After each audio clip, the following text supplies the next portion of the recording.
Now it begins. Here's another wonderful Sunday evening filled with self confessed lore dumps.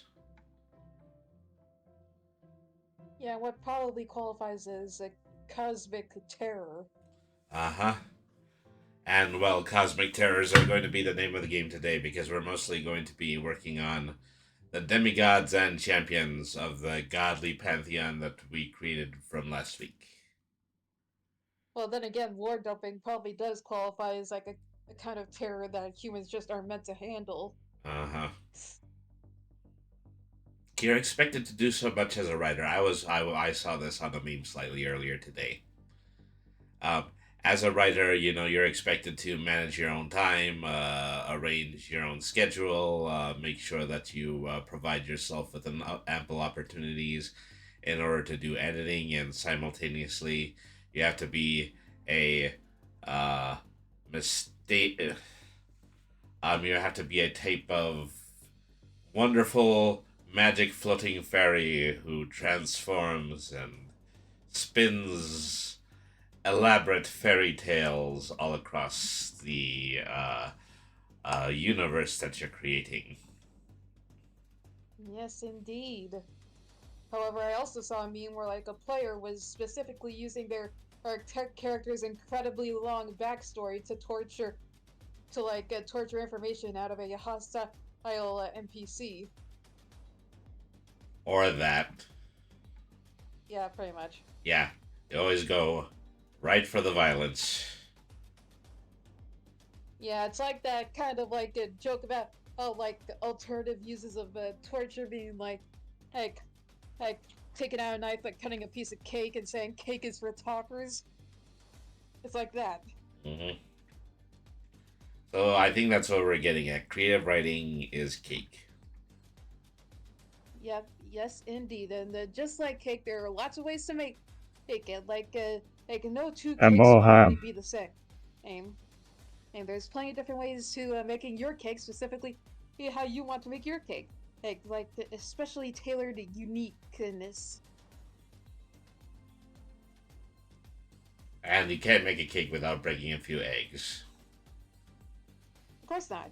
I mean, Especially when it's deliberate. this is one of the nicer metaphors. I've heard some uglier metaphors when I was studying creative writing, and I'll probably get into one of those when we actually start streaming. Yeah.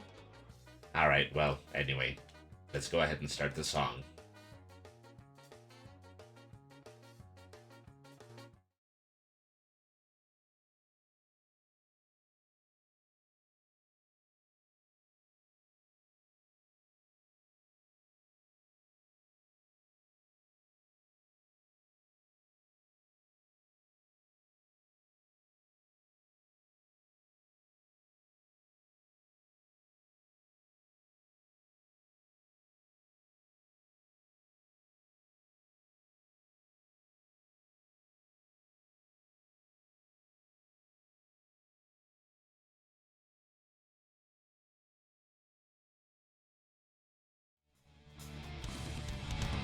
This feelers, caddis is the raddest, has skills of the baddest, magic, slinging no status, practically unmatched, runs all of the gamut, in fact, he's a reference games and chatting, bent wizardly hatting, questing, stacking, napping, this can never witty banter, seeking kitty answers, roll 20 to scamper, tune in, and enjoy the ride, Brady, the RPG cat.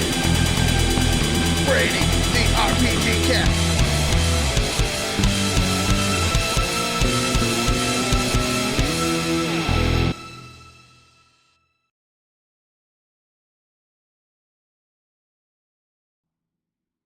I like Tupo in chat was just saying that that video was partially muted.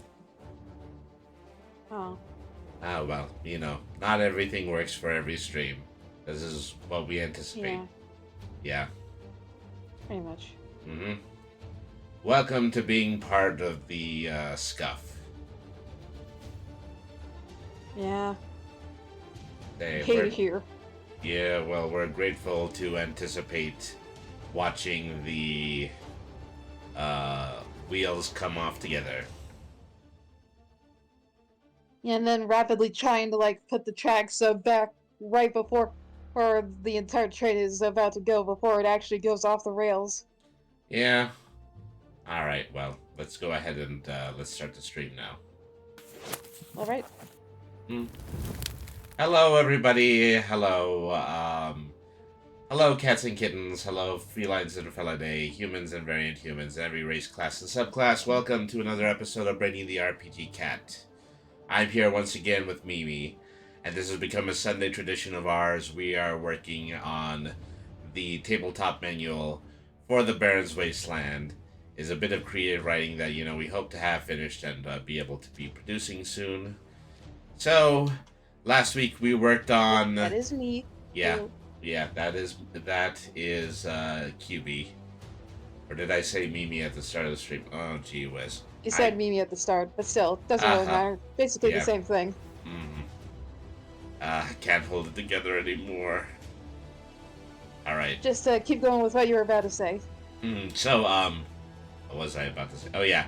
We had just completed paragraph-long descriptions for every one of the gods in the Pantheon of a section of this book that we're entitling The Realm of the Old Gods.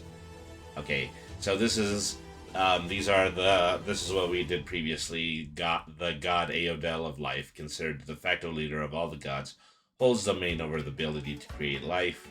Zosmith the Harvest is being a god of the harvest and woodlands. Zosmith has various sorts of plants, flowers, and multiple aspects of his appearance and decorum. Oh gee, I can barely read tonight too.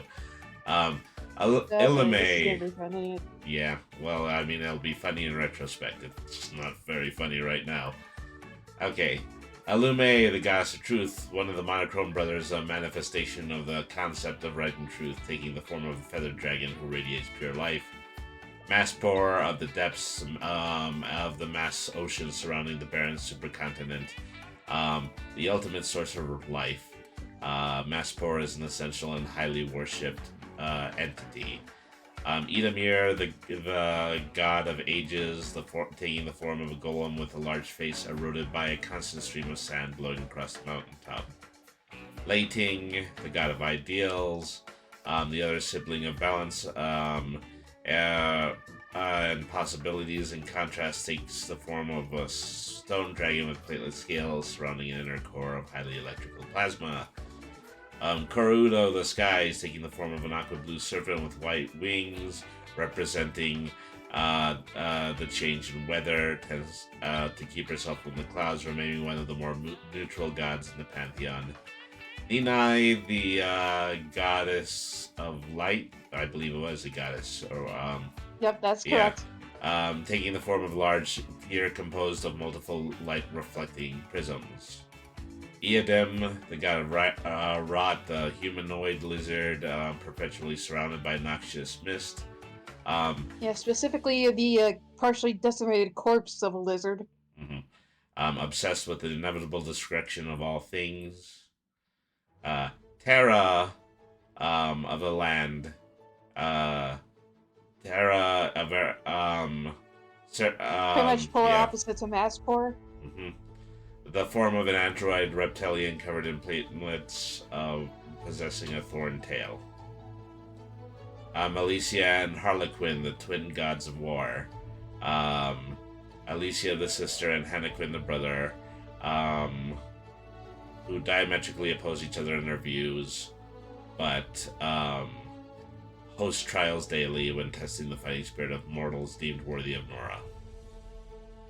Vitos, the god of chaos.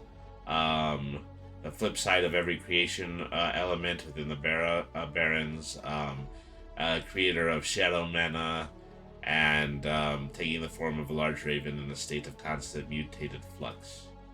OS Devon just entered the chat. Hello, OS Devon. Hello, good to see you. Welcome to the stream. Kinnear, the god of death. One of, if not the most feared god in the realm, known as the Lord of None. He is the first god to break out combat etiquette when he attempted to usurp Aodel to seal the role of ruling the Eleazar, the god of the ironworks, considered to be the first god to ascend from land, a beetle arthrophae with adaptations similar to a silkworm. Nola is the god of peace. It is, yeah, god of peace. The outlier of many of the battling gods in the realm. Nola is non-threatening and more interested in childish preoccupations. And I gotta check something really quick here. There we go. Yeah, pretty much really likes toys. Okay, I had thought that you had been dropped from the voice chat. You temporarily did flicker out. No, I was just yeah. saying quiet because you were talking. Uh-huh. All right, and finally Zykim, the god of order, multi-headed main giant cat, who's the single god who most opposes Vitos. On alert in event that the Chaos God gains any ground. Yep, and where we left off last time was starting to flesh out the demigods, god-alike entities that aren't exactly the same level of heightened power as the main gods and aren't tied to a specific domain. However, can be connected to other gods. Sorry, I got hit past just now. It's all good. Yeah. So now we're going into the realm of the demigods. We had written one entry at the beginning of last stream, and this is because this is such an important central character. Mazel Thod, representing the balance of order and chaos. She is one of the few ascended to actually have her origins on the Barrens, as she is a moth arthrophae. Mazel Thod is at the center of mana ebb and flow across the continent, always either siphoning or producing light or shadow mana, according to her own specifications. She is also aware of any sort of source of light or dark magic that is on the surface. When the entire realm was made dormant by Izaytin, it was Mazel Thod who put into motion a plan to bring the Arthrophae back into existence, with the aid of an exiled Arthrophae named QB. She also enlists the aid of two other faithful, Beatrice Conecrackle and Lord Terrapin, to grow the Wild of the Titan Forest to her specifications, putting her in direct conflict with the minions of Zosnith. Yeah, Zosnith probably isn't like a big fan of like getting his garden all messed up, all of a sudden by this big bug. Mm-hmm.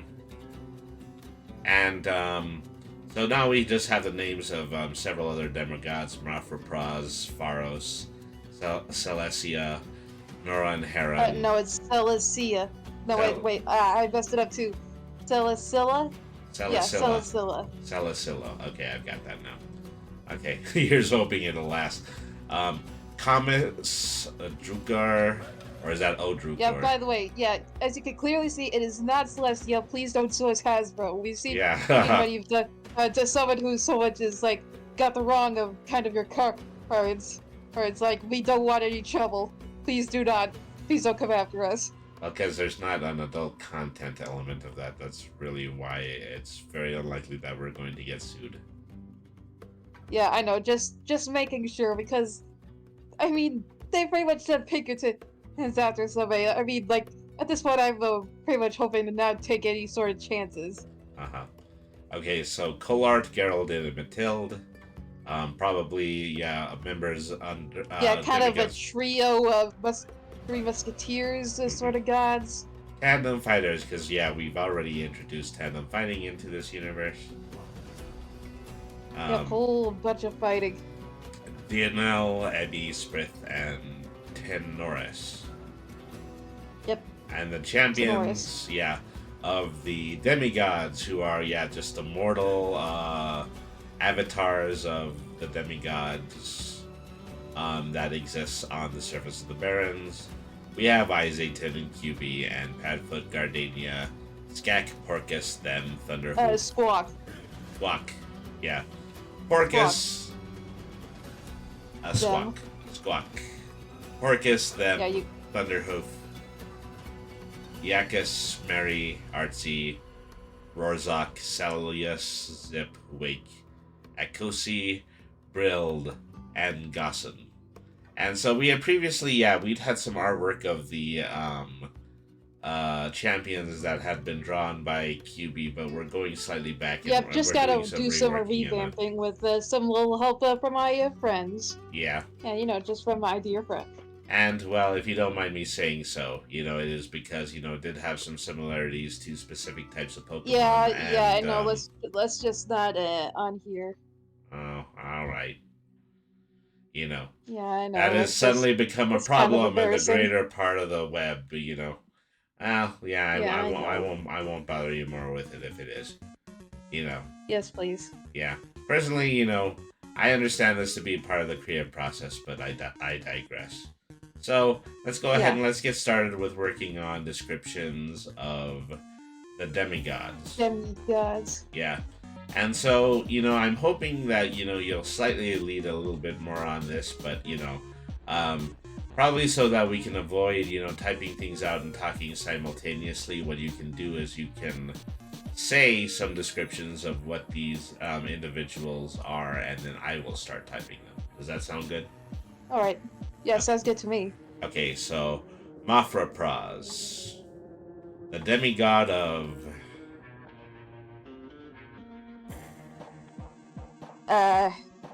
Shoot, I didn't think this far. I'm gonna need a lot of your help with this, but Oh yeah, sure. Appearance-wise, I'm thinking like how Nora's pretty much like the stereotypical cute cat. Well, I'm thinking like Mafra-Praz is like one of those weird kind of more grotesque, hairless cats.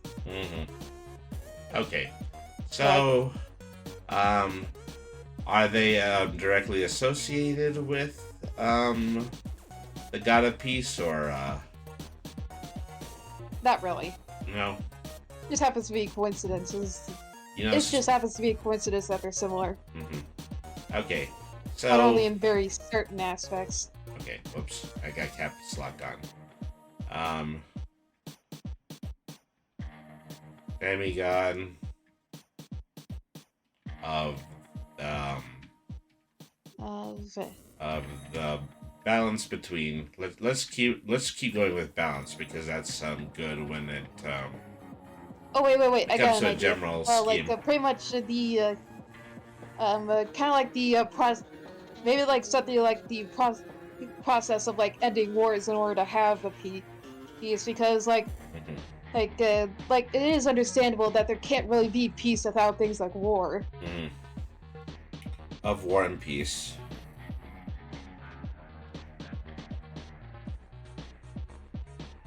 War and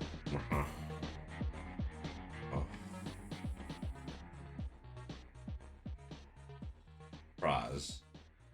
No, I'm gonna make it has a Z. Yeah, I'm gonna make a copy pasta out of that, because I'm probably going to need to paste it multiple times. Yeah, most likely. Serves as the final arbiter of winners in the Colosseum. Yeah, pretty much a symbol of like a victors of combat. Yeah. Represented, well,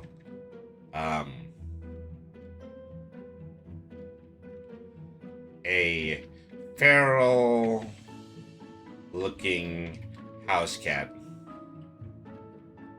with fur of what color? I'd say something like really pale. We want to kind of contrast in many different ways. So like, if hers is just like like the light pastels, you probably want this one to look like kind of pale. Well, with pale gray fur. Yeah, that works. And bright red eyes.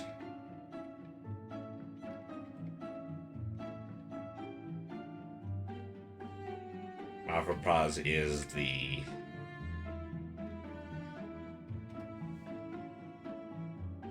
demigod of balance, war and peace.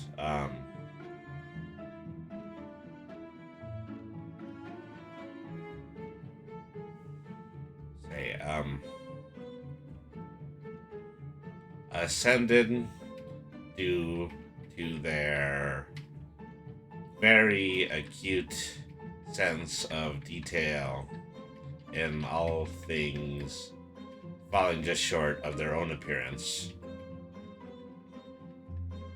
Mm-hmm.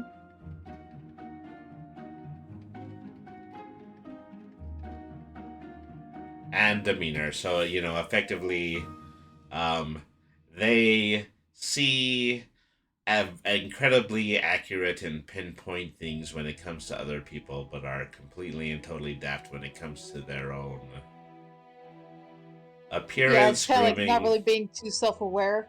Mm-hmm. That's precisely it. All right.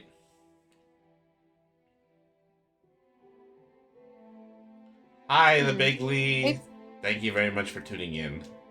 So this is hello, said good to to be see first you. time chat, but the Big Lee has been a friend of mine on Twitch for a pretty significantly long time. Ah, Thank you that's very much nice. for tuning in. Yeah, Yeah, good to see you. I wonder if we can do a shout out. I Yeah, wonder. let's go ahead and see if that'll. Yeah, there we are. Seen playing Hollow Cure in this clip.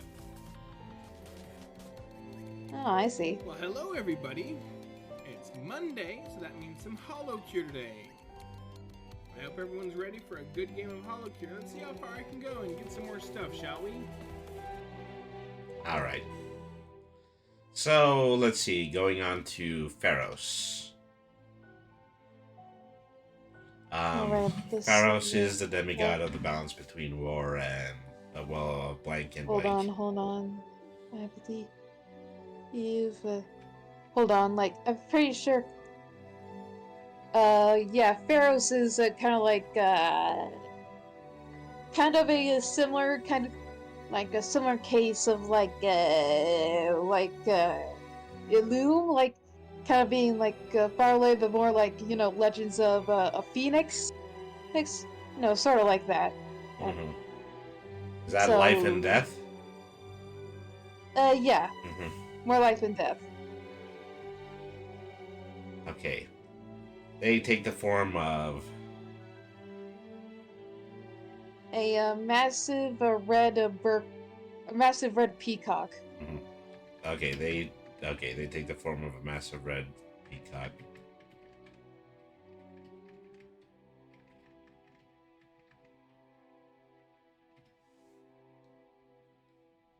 So I'm getting in my mind like the image of something that I once saw in The Simpsons is that, a mutated peacock that had literal eyeballs and several Yeah, essential.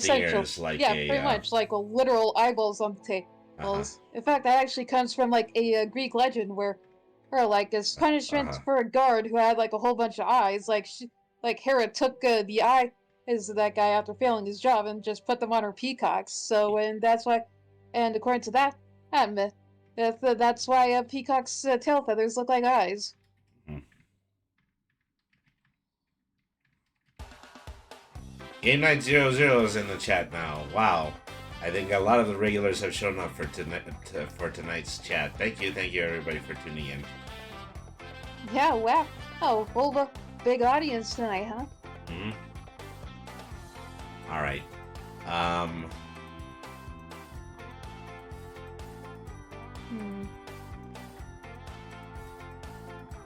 I mean, probably, they're probably the people who take like the Grim Reaper role. Well, I mean, representing life and death and.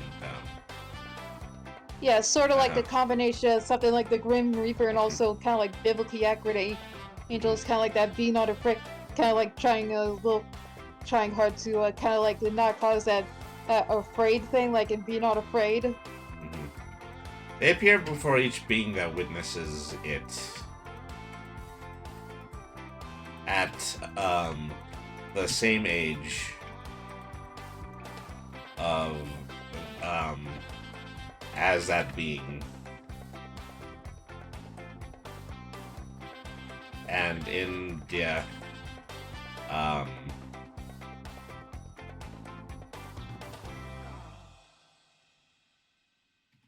maybe that's not a good enough gimmick.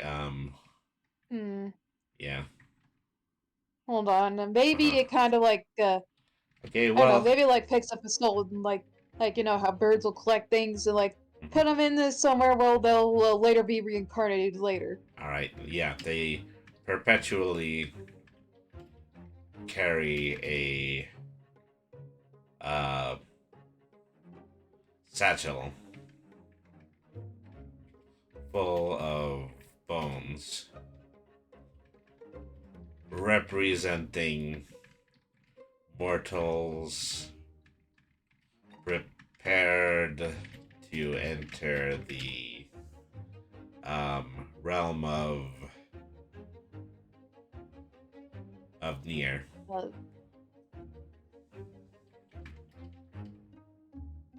realm of yeah, Ah, huh? Little big rim. yeah. They also live in a cycle of perpetual Of a death and constant rebirth. Yeah. yeah, dying and then being born again.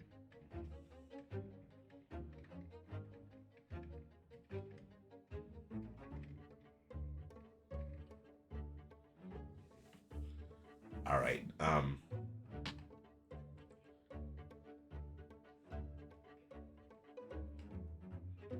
Hmm.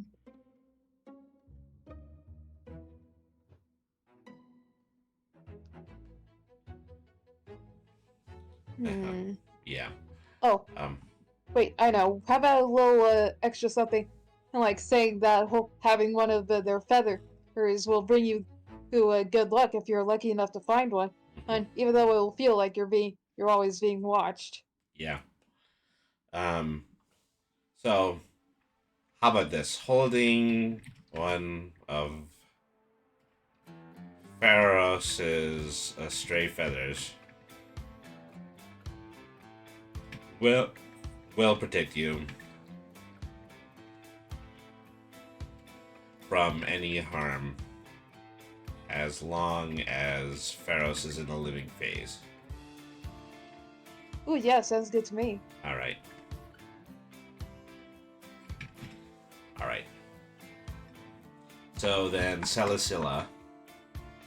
Okay, I'm thinking like Celestilla is like some kind of like a like a time deity, like often like it kind of travels through time. I'm Mm-hmm. So, representing the balance between past, present, and future. yeah.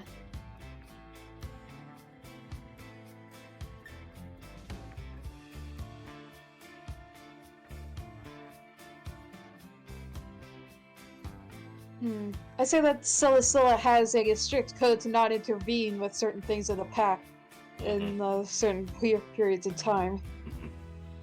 They know and see all, but rarely ever speak to mortals um, due to um, to revelations of their timeline causing um, Paradoxes? immediate paradoxes, causing immediate time paradoxes. Yeah, that's good to me. hmm Okay, so they take the form of Form of hmm hmm maybe maybe like some kind of seasonal creature, or like mixed in with like some sort of like you know the like seasons like going because that stays a constant. what if they were a bear constellation? Ooh yeah, like a certain kind of like bear era Yeah, thing that like has a different kinds of like seasons like on it yeah, yeah. like with the various Multiple different plants. orbs of light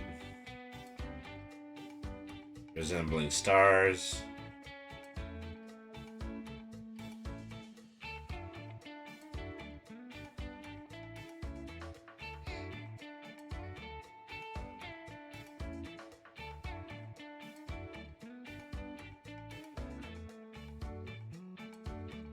Yeah.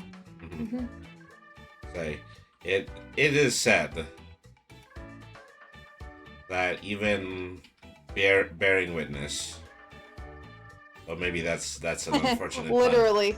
Yeah, see that even seeing Celestia is a sign that some part of your past, present, or future has been made into an anomaly.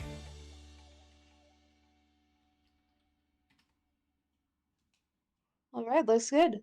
hmm That actually might become a more significant character elsewhere because since we are the people always working within temporal anomalies, you know, the fact Yeah, it that means the you might end up like working, like kind of like working alongside the Celestial on multiple occasions. or even just seeing them and knowing, okay, something is very immediately wrong. Yeah, like something might not be right. And All right, so and let's. I Yeah. think, well, also let me say that Pharaohs, I think that they work good as a gender neutral character, but I do want Celestia to be one gender or the other. What do you think? All right. How about she? Yeah, all right.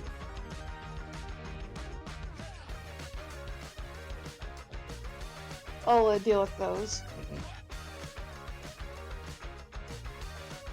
Yeah, there we go.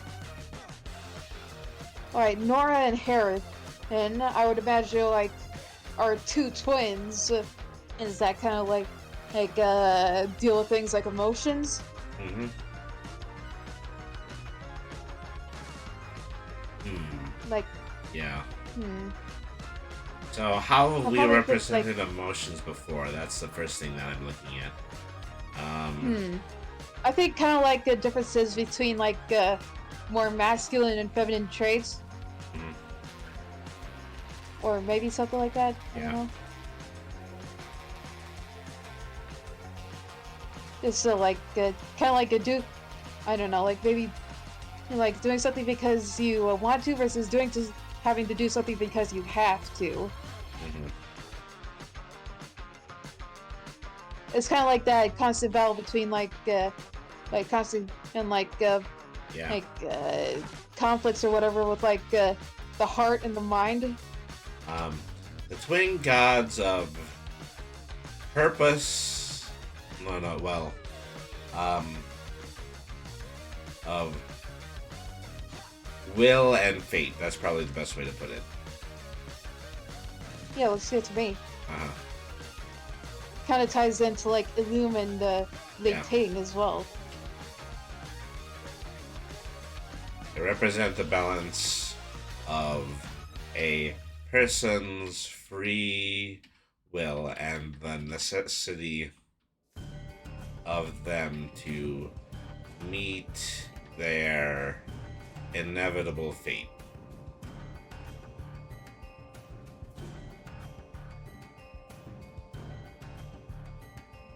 All right, looks good to me. Mhm. Um,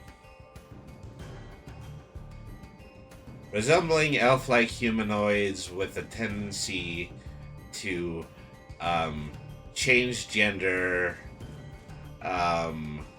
at will, something like that. Oh yeah, I like Yeah. that. Uh-huh.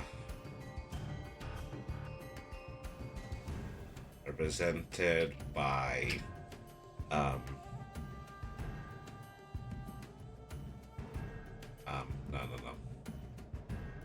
So in the form of two elf-like humanoids. The twin gods of will and fate represent the balance of a person's free will. Okay, so they take alternate turns in the form. They take alternate form turns in the form of either gender.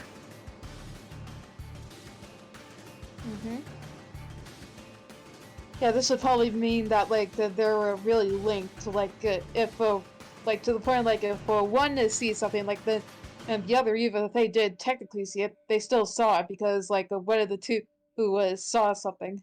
Hmm.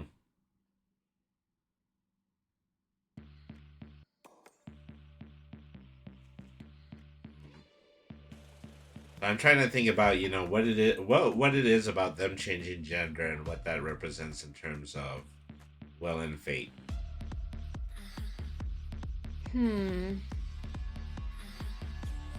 Probably means that even with both of the those set in motion, like gender, or like probably still doesn't like restrict to them in any way. Mhm. Yeah. Okay. While keeping their actions completely unrestricted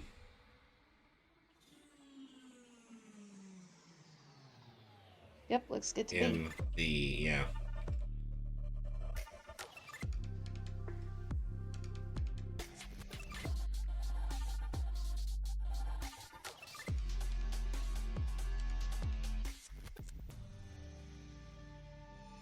So I'm trying to figure out, specifically, how do they intervene in a Hmm. situation? Um,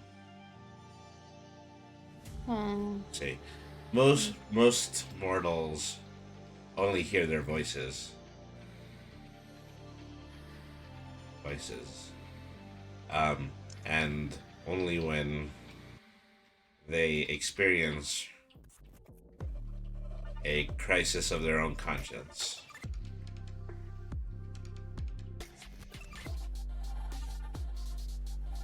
All right, looks good to me. All right. So Comus, All right. Yeah, Koma is like a goddess of dreams and known to be associated with the full, with like the various stages of the moon. okay, so Goddess of Dreams, well, Demigoddess of Dreams. Yeah. There's a couple of those up above that I'm probably also gonna have to adjust. Dreams and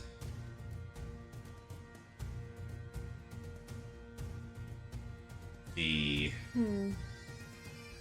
um, controller of the multiple faces of the Baron's three moons. Yeah, there we go.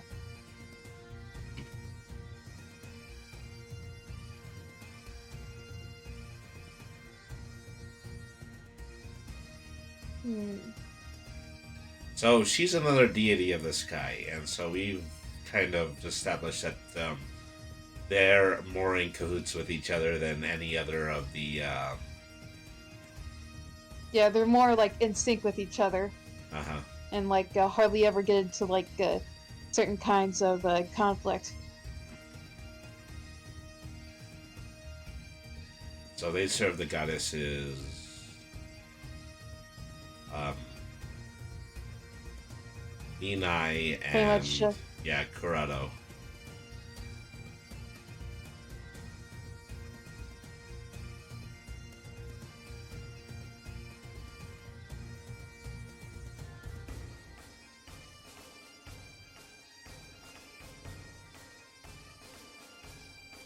And are responsible for Oh, I know. yeah. Responsible for like, yeah, they're probably be like tasked with like making sure that mortals won't have to face like certain kinds of they won't have to deal with like stress, any sort of stress or anything. I mean, like when they're meant to be relaxing, like under the calm moons. Hmm. So they are responsible for the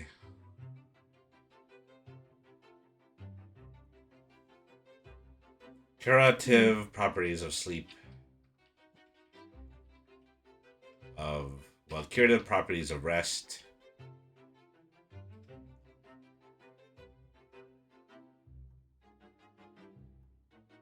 maybe also refreshment. Mhm.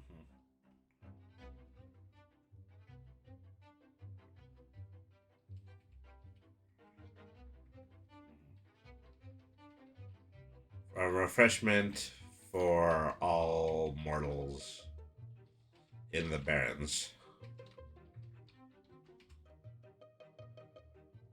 Mm-hmm. Hmm.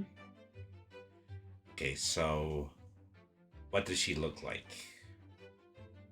Yeah, what does she look like? Well, since two of the like main goddesses of the sky are either A reptilian or B like kind of rainbow shiny color. I'm thinking maybe like some kind of maybe some kind of crocodile with color schemes of of a sort of a new dawn, but also the starting points of night, Mm-hmm. and also known to like uh sort of rest on like a large like oh, I know, kind of rest on their own tail that takes the shape of a crescent moon. Okay.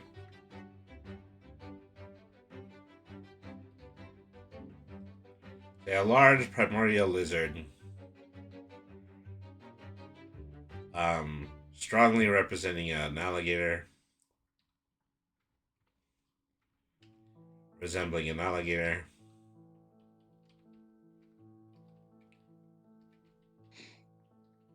with scales, um, reflecting the light of the stars. Yeah, perfect. Comus is the, all right, demigoddess of dreams, etc. Yeah. I'd also say that there's a myth that if you are able to see the three moons align and as one on a certain day, you can catch a glimpse of Comus. Mm-hmm. Okay. That it is said that when the three moons align at midnight above the realm of the old gods,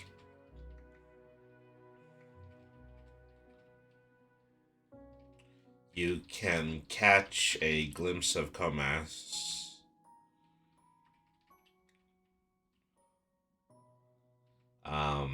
in the outline, in the stars outlining the perimeter of the three moons. All right, that's perfect. All right. Yeah, Okay. Jukor, I'm thinking complete opposite. It god of nightmares. Is residing in darkness. But doesn't really even can cause a nightmare. But doesn't really exactly mean to do a bad. It just happens. Mm-hmm. And I'm thinking it probably looks kind of like a large pitch black hyena with even darker spots. Mm-hmm. God of Nightmares representing mortals' distress and And maybe eggs. the darkest fears. Mm-hmm. Drukor takes the fear, takes the form of a hyena, perpetually trembling,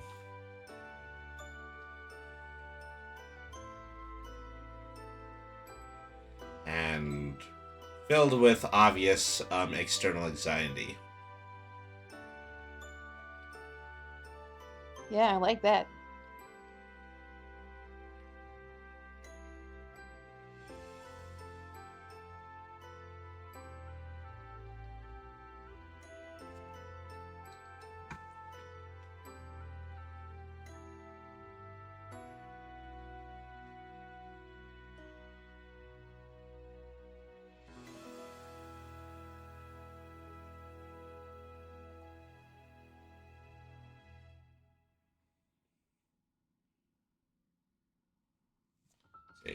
while diametrically opposed to Comus.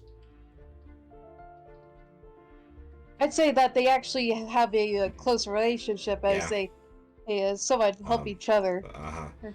The two work as friends to ebb the overall pain of uncertainty amongst mortals.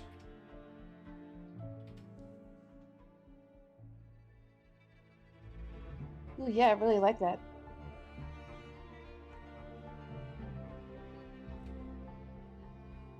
All right, what Also, else?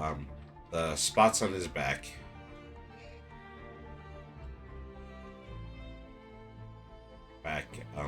are composed of pure shadow magic.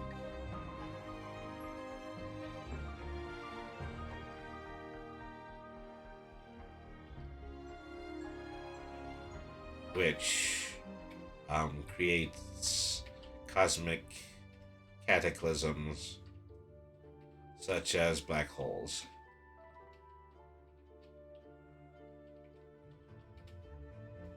Perfect. All right. Call out Geraldine and Mathilde. We've got a triplet set this time. Yep, took some representation from Knights and the Three Musketeers. It's like I'd say that they're somewhat and in a similar kind of spot as like the Twins of War, or however I think these guys would kind of be more like kind of like elk, things like that. Elk? Yeah, something With a like that, K, like with a you know, K, like elk, yeah. deer. Yeah. Yeah, like specifically like kind of bigger and bulkier. Mm-hmm. Well, 1 stag and 2 deer. Oh yeah, perfect. Uh-huh. Well, 2 doe.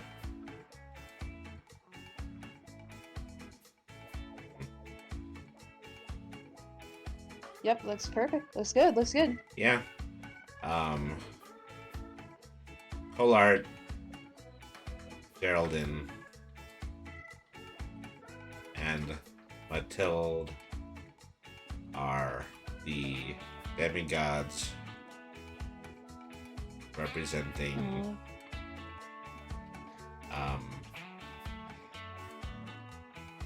Probably things like honor, justice, and combat. Yeah.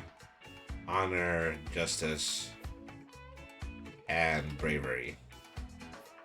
Yeah, there we go.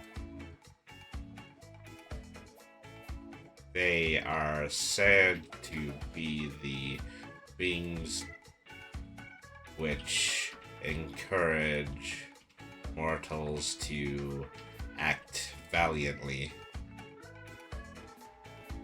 and,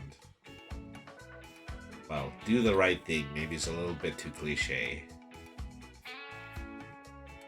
Yeah, probably too cliche. Yeah.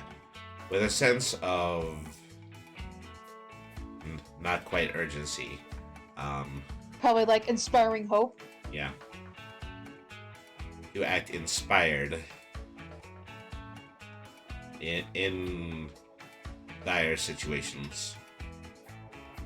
And probably to maybe add and to reignite hope. Mm-hmm. And reignite hope.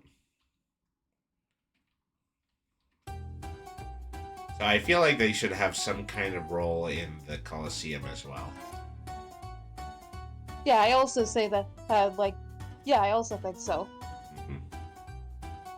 Maybe they also act with like specifically to like provide the necessary means, like making sure that nobody goes in like without the right amount of arms like required. Mm-hmm. Okay. Along as acting as referees are to stop conflict if it gets to stop the conflict if things get too dire.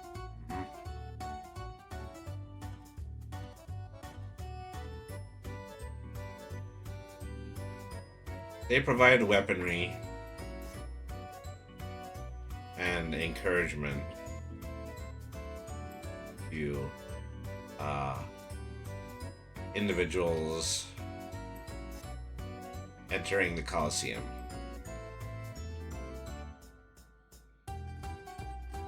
So was there another half to that? Yeah, acting as referees. Yeah, and like making sure to like stop fights if things start to get too bad. Oh, So yeah, I gotta don't worry, I'll press on. I'll get that. Yeah. All right. Yeah, it's okay.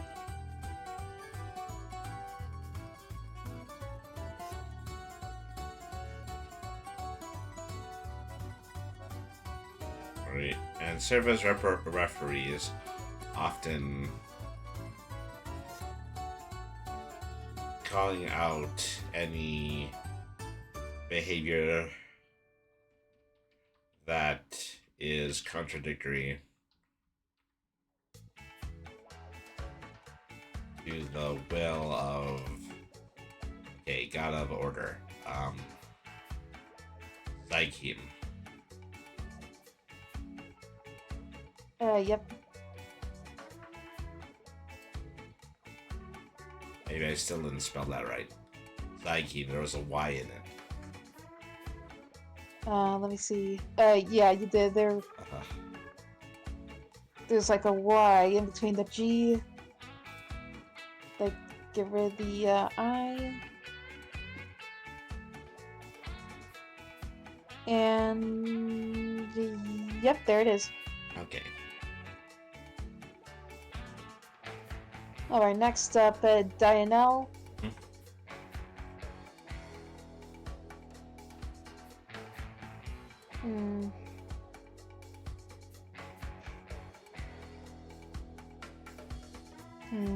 Let me see.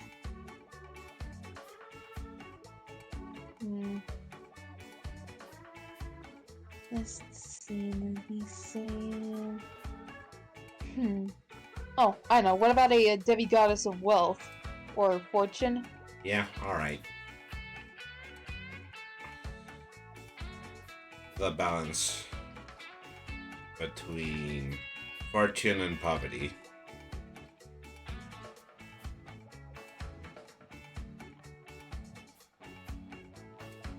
Yeah, looks good to me. Packrat? Yep, that looks correct.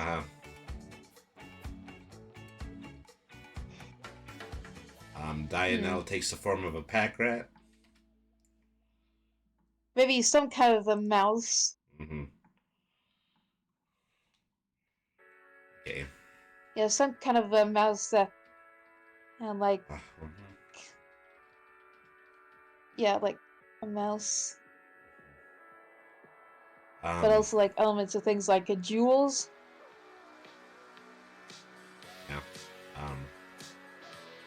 A marsupial mouse with their own pouch, yeah. Yeah, that sounds good to me. So let me see, what's a marsupial mouse? Really gross.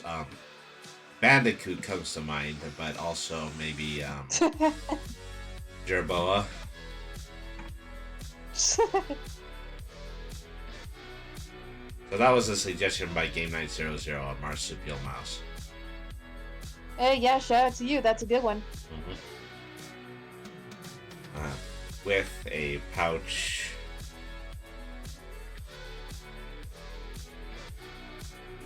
containing untold amounts of treasure.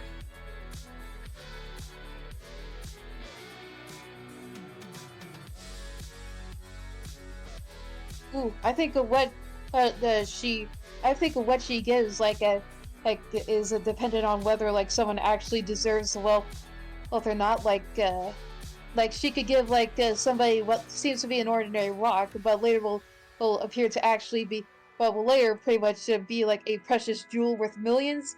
And for someone who doesn't deserve the wealth, they might get a precious jewel, but will reveal later to be like a regular pebble.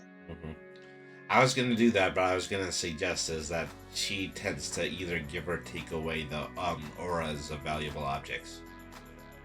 Ooh, yeah, I like that. She, yeah, that's probably better than that. um, uh, in reality, she merely steals the um, mana essence of various treasures, um, leaving the true objects in the mortal realm to either gain or lose value to its owner. Yeah, I like it. All right.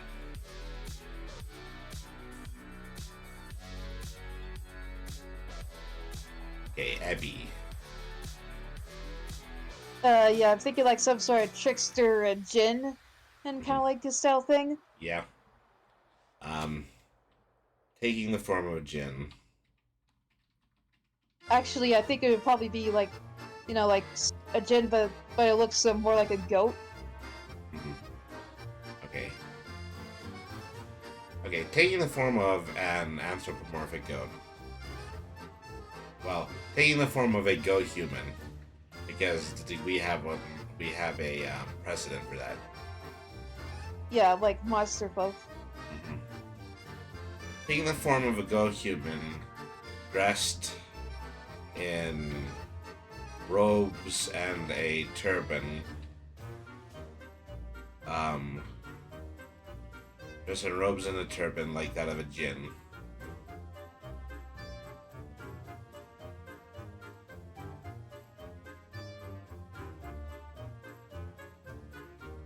Abby is the demigod of.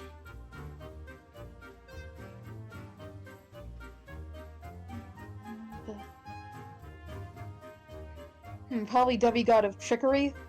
Mm-hmm. All right.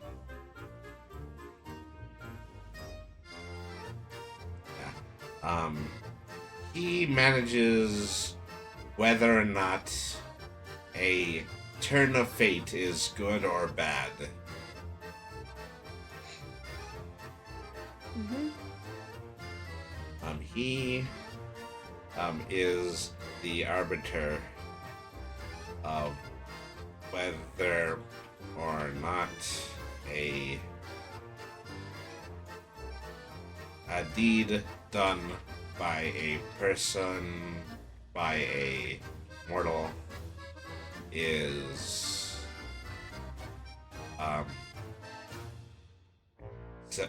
a success or a failure. Well, maybe not quite black and white is that.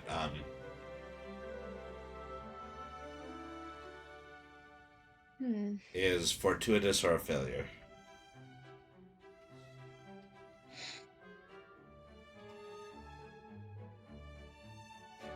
All right. Mm-hmm. I'd say that maybe like a fun prank of his is to like pretend to like be able to grant to mortals a wish it is from a magic bag, when in reality the bag is a like a miniature or a portal that lets him steal whatever said the mortal wishes for, or Mm-hmm. letting that said mortal to suffer the consequences of it. Mm-hmm.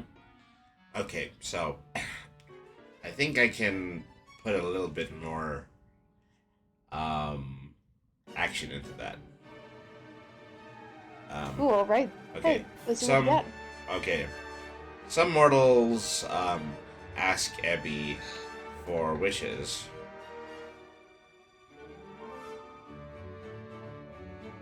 But those wishes come with the risk that Abby may either positively or negatively grant the mortals will.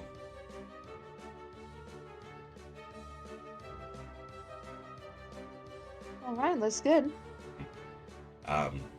He also works closely with Dionel and will take the mana of Mortal's Good Fortune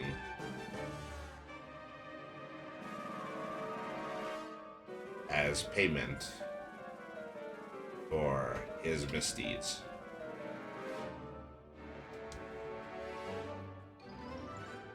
All right, looks good. I'll put of a mortal. Okay, Sprith. Yeah, let me see here. Sprith.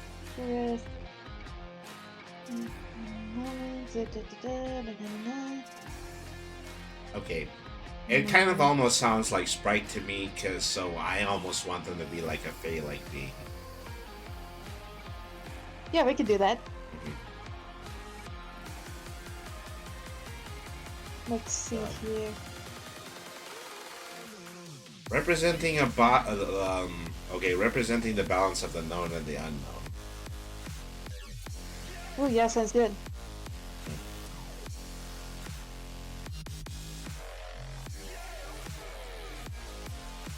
Sprith is the keeper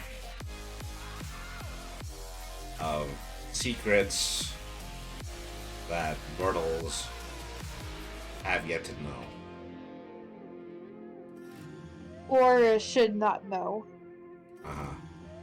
That mortals should not know.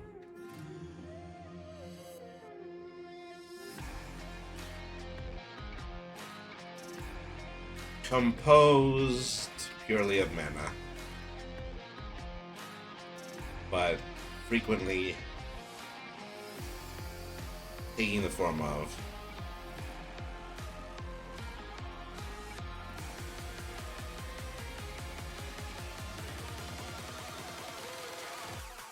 a sprite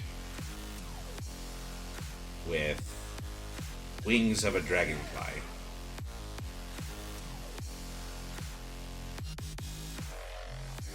Oh, yeah, that sounds really good. All right.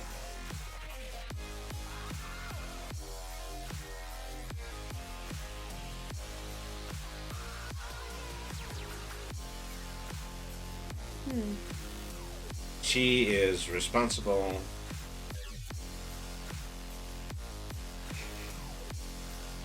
for... Well, actually, maybe I want this one to be a day again. Yeah, another day. Okay.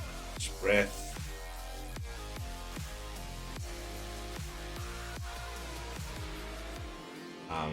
For many legends of fairies and leprechauns,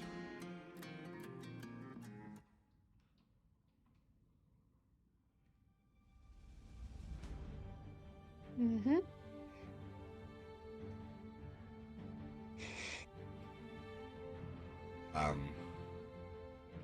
leaving intentionally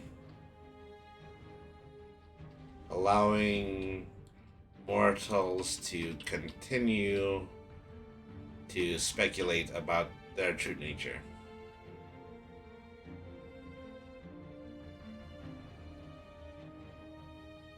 Well, true purpose, and then what would that true purpose be?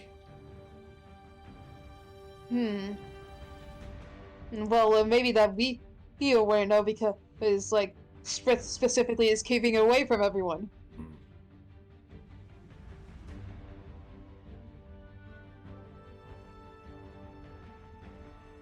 It's like it's constantly making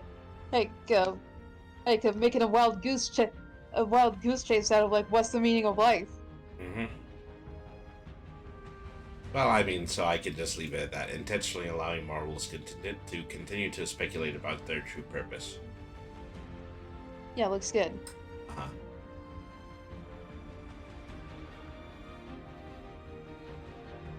Okay. And I'm also going to say Spris Presence.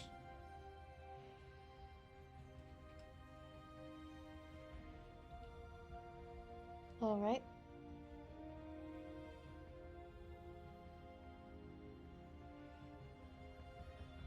Okay, and finally Tenoris. Yeah, Tenoris. I'm thinking like some kind of a little bitter ghost thing, and like some kind of spirit. Mm-hmm.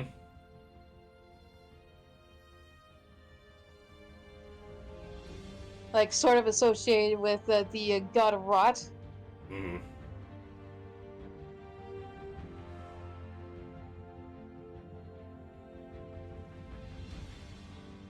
Hmm.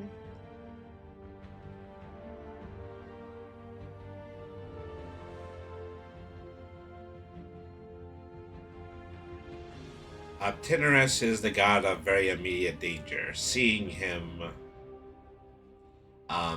usually results in having a mortal fall into an accident immediately afterwards. Yep. So, a gray spirit. And so we can give a little bit more description to that.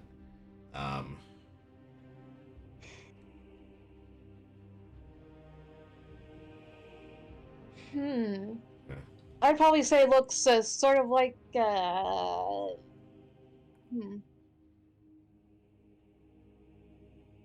maybe like some kind of a creature or that kind of keeps like its main appearance like underneath some kind of like a cover or that kind of makes it more ambiguous looking.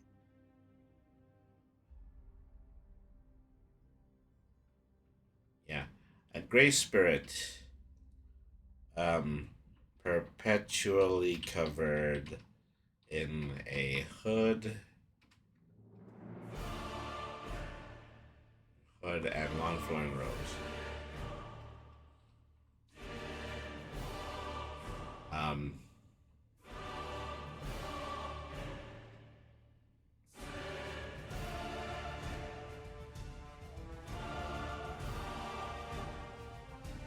Oh, wait a minute, wait a minute. I know. Oh, what about something like one of those animals with a really big ear? Where the ears are so big that it kind of uses like that as like a covering for its face, so when it like does open up, there's kind of like color underneath that seemingly like a gray appearance. so I'm trying to figure Something that. purple. Also reconcile that between the balance between the god of death and the god of Rot. rod. Yeah. I know, I know. What about something like a dog with like really big, with like some of those like really big floppy ears?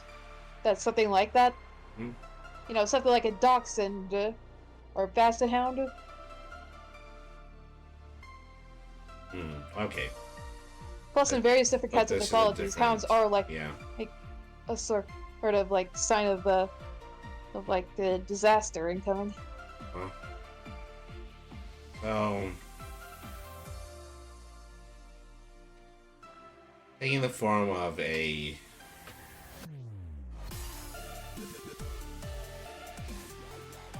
long-eared basset hound. It almost sounds cute, despite how grim it's supposed to be.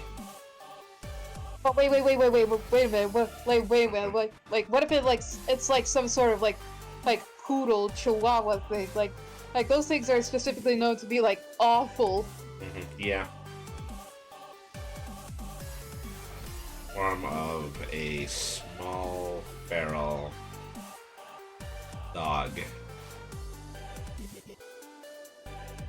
Often Whoa. covering its glowing like it's a glowing like true form with long ears and fur. Okay. With often covering itself with a cloak made of its especially long ears. Oh yeah, I like that.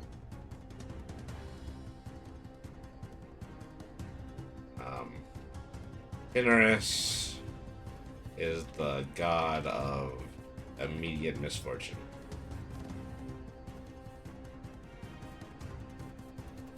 is the demigod of.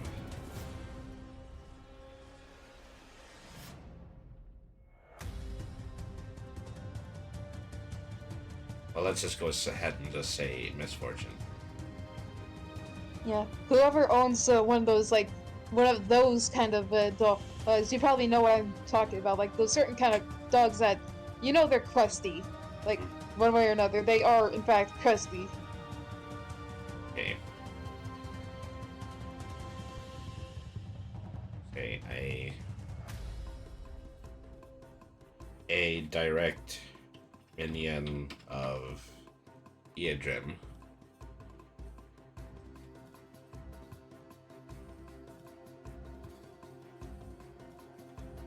If he is ever seen by a mortal, that mortal will immediately fall ill or get into an accident.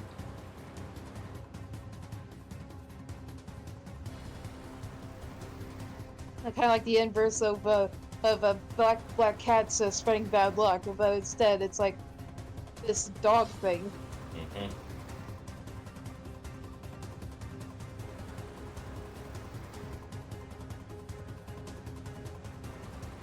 A small gray feral dog.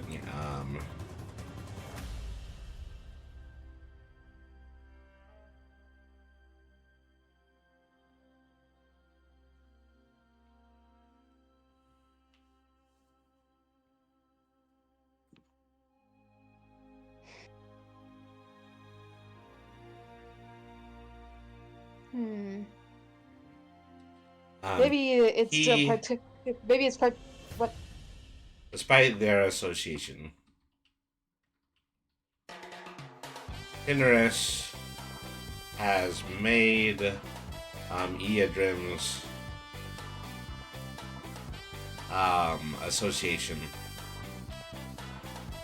with the gods more uneasy because of his perpetual ill will towards mortals.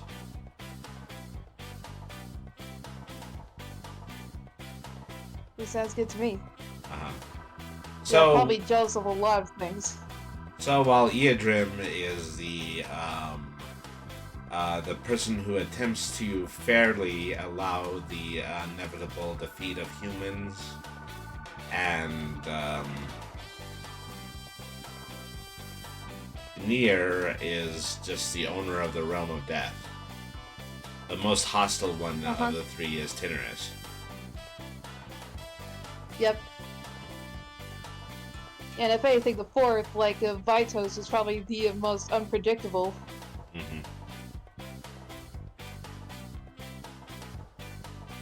All right. So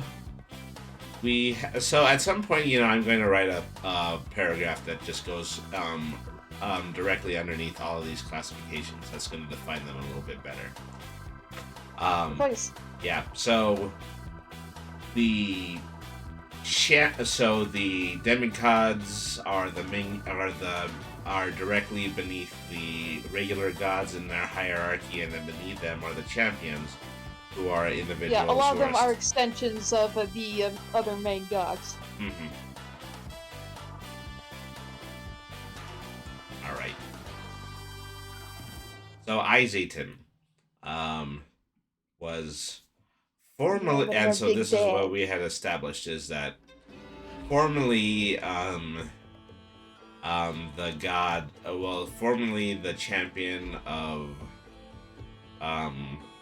the god of order, which means that they were underneath a demigod. So I'm trying to establish. Yep. Yeah.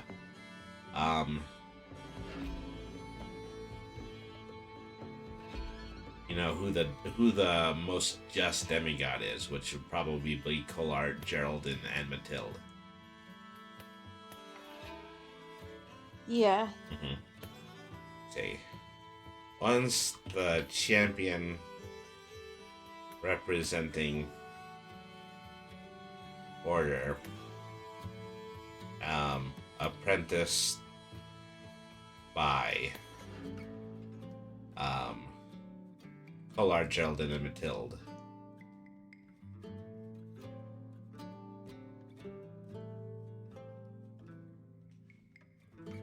Oh, Oops. yep.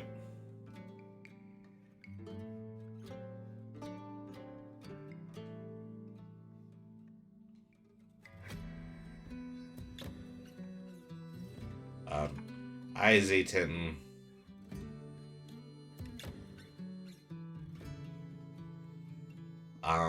was initially cast out of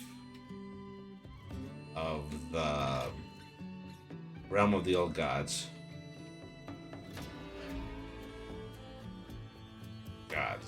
Due to a highly harmful interpretation of the works of order.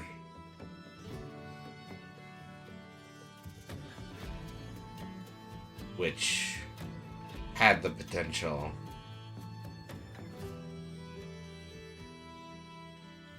to rob all mortals of their free will.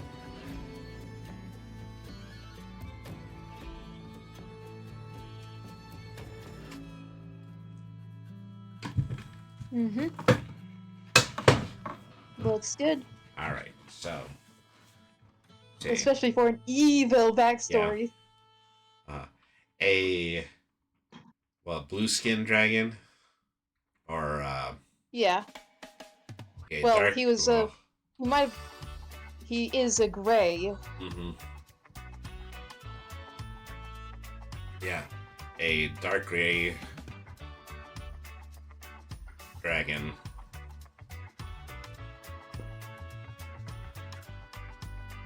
Possessing a dark gray dragon bedecked in a cloak of ice-colored. Bedecked in the cloak, projecting an ice-like armor.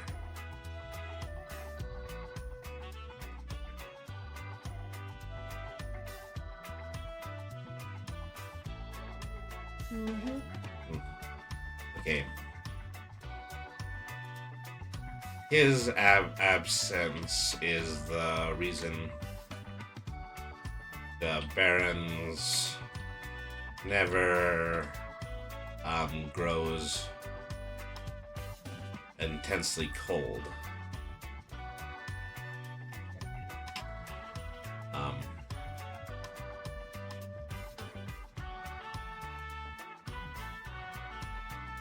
Mm-hmm.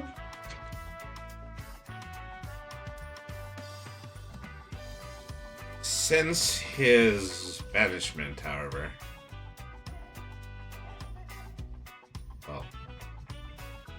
since his banishment, I just want to go the other way with that. Yeah. Uh-huh. Izayton. And I'm typing that because I want to get that one to be innate eventually. Yeah. Has developed multiple means of returning to the realm to attempt revenge on the gods of order.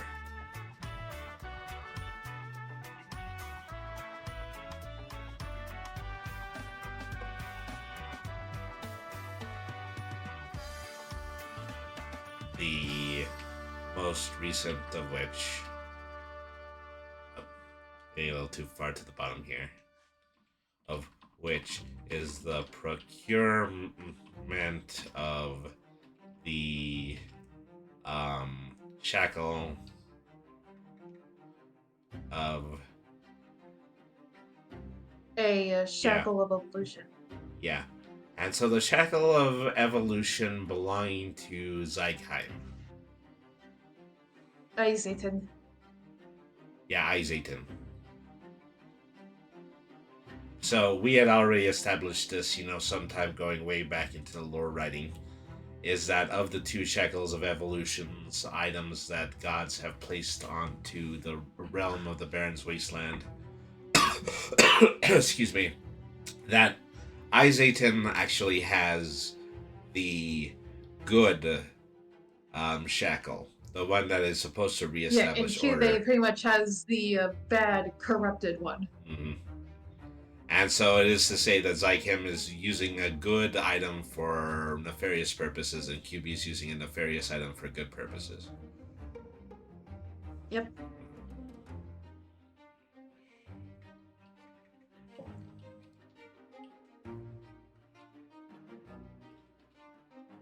Most recent of which is the procurement of Zykem's Shackle of Evolution, which amplifies his own ice powers. Well, his own ice mana. I'd argue like his own Iceman to an extreme degree. hmm Yeah, which greatly amplifies his own ice mana.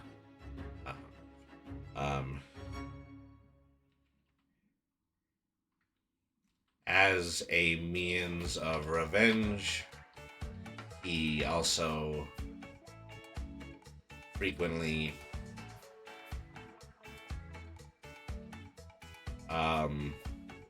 attempts to enslave the colonies of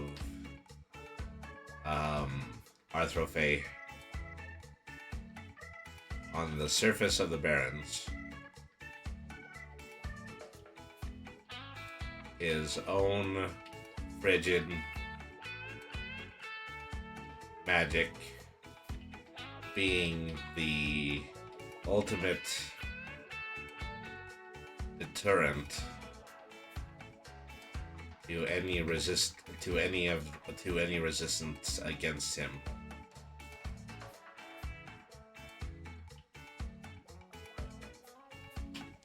Okay.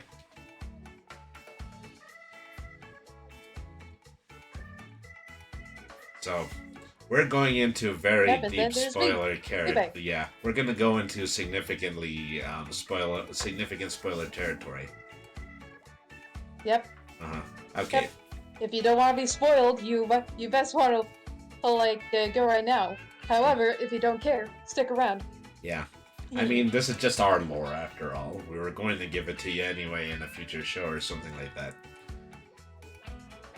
Yeah, That's kind of a weird way to look at. and it'll be like a way more epic in those as well.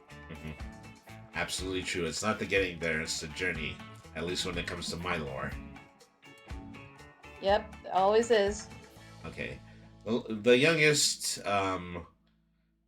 to ever be ordained as a champion,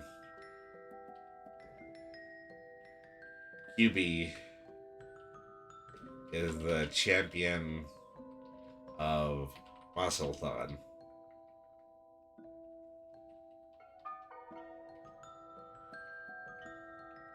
QB is a champion of Mazaltot, a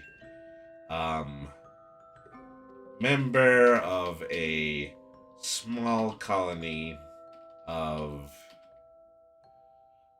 cave-dwelling Arthrophae.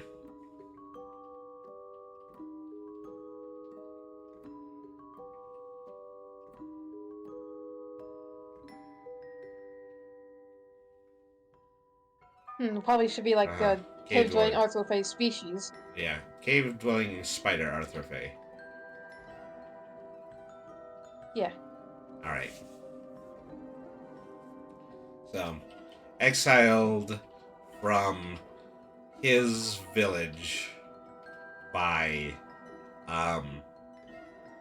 his family, who feared he will never successfully hunt. Well, for his exiled from his actually, village like for yeah.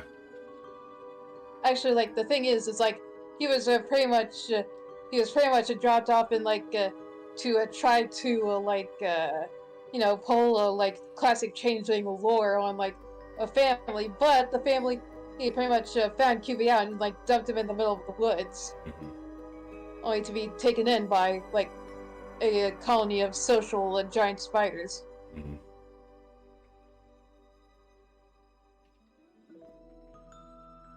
Exiled from the village of his family for his inability to adapt the ability to spin web.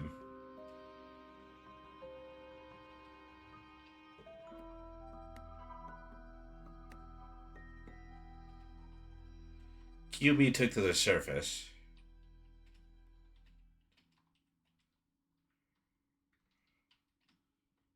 Where he developed his own ambush hunting skills.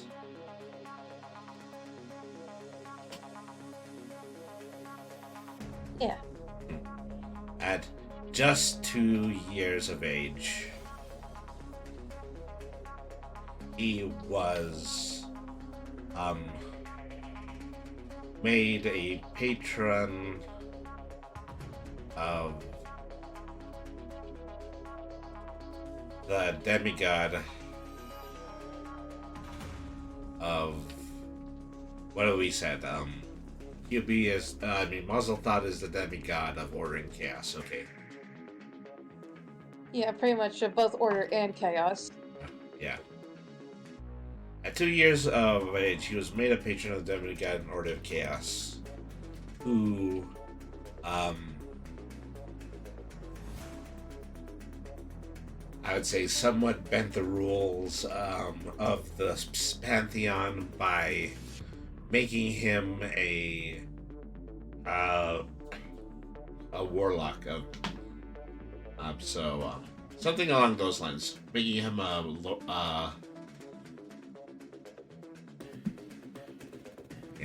who granted him.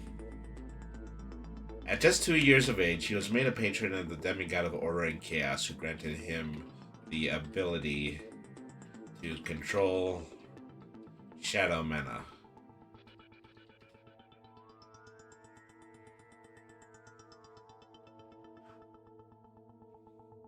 Okay. However, as the it can be a pretty detrimental.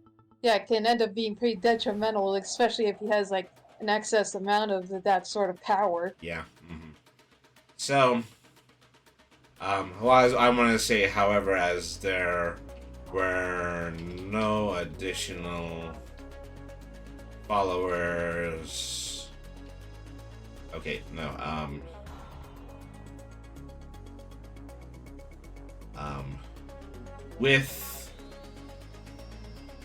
Possessing with no additional followers. Muzzlethought sent QB into the multiverse in an attempt for him to further his acquisition, strength, grow, and to allow the attempt to him to further grow his strength. And spread her word. To gain patronage. Well, to gain patrons from other dimensions.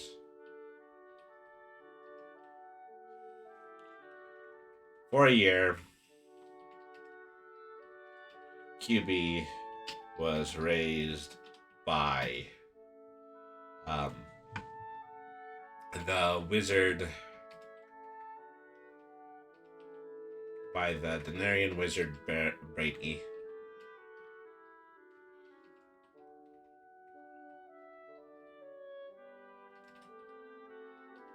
And can't forget Marin and Otto.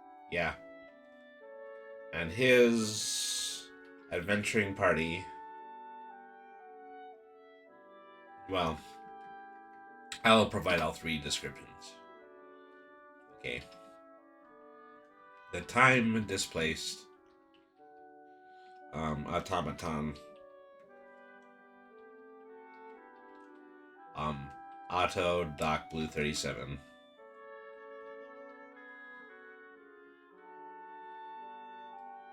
And the Corlanthian priestess.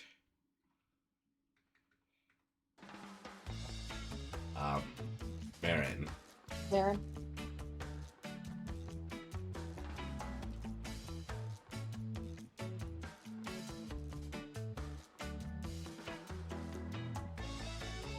Okay. This spark the three. This sparked the group of randomly misplaced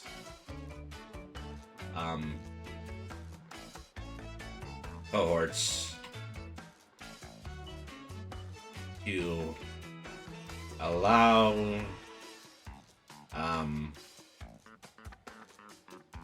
QB to complete Muzzlethod's will of restoring the Barrens to its original populated state.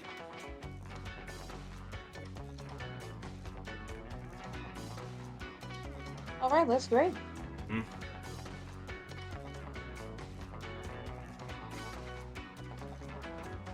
So I need to do one more sentence about the shackle of evolution. Yeah. QB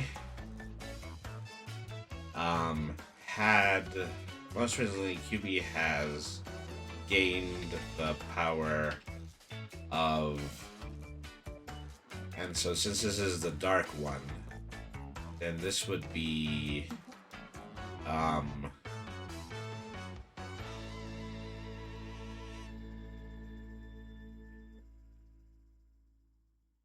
this would be belonging to the god of chaos, Vitos's. Yeah, Vitos. Vitos. Shackle of evolution.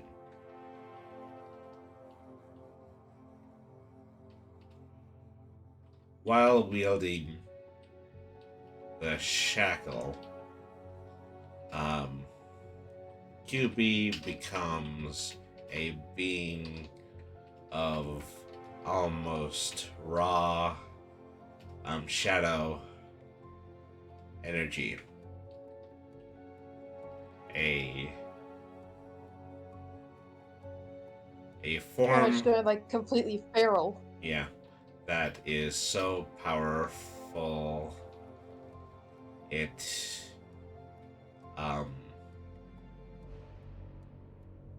it currently exists beyond the young champion's control.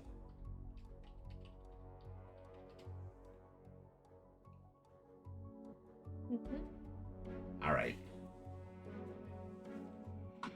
Okay.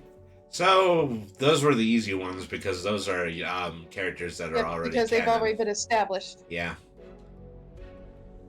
So now we've got to go into the ones that are just additional members of the champions. Yeah, other group, champions to also like to be other side characters of things involving like the old gods.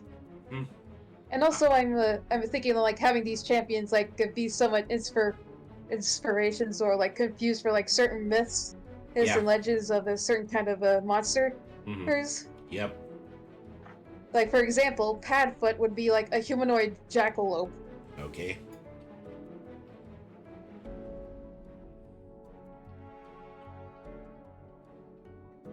So a Jackalope, champion of the demigod.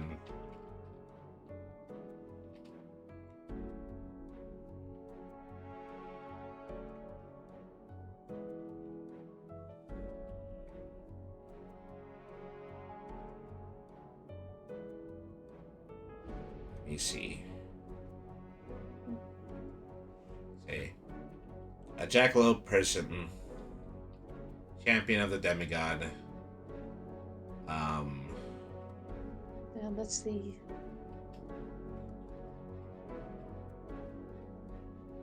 Let's see here.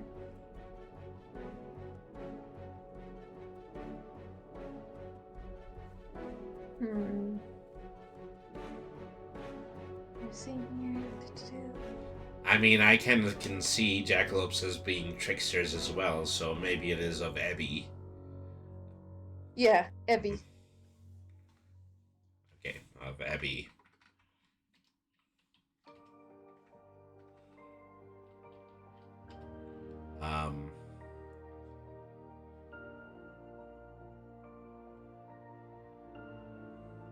Padfoot is the physical manifestation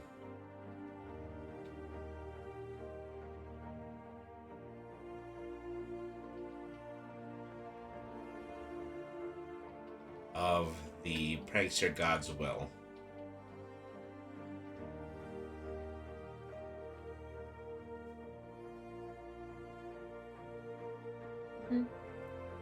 So he frequently involves himself in elaborate practical jokes against whole societies.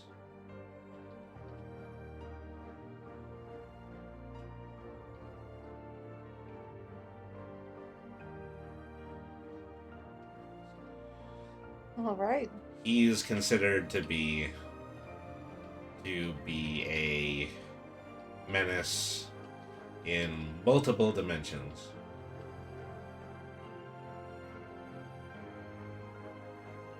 Well, considered to be a public menace. Yeah.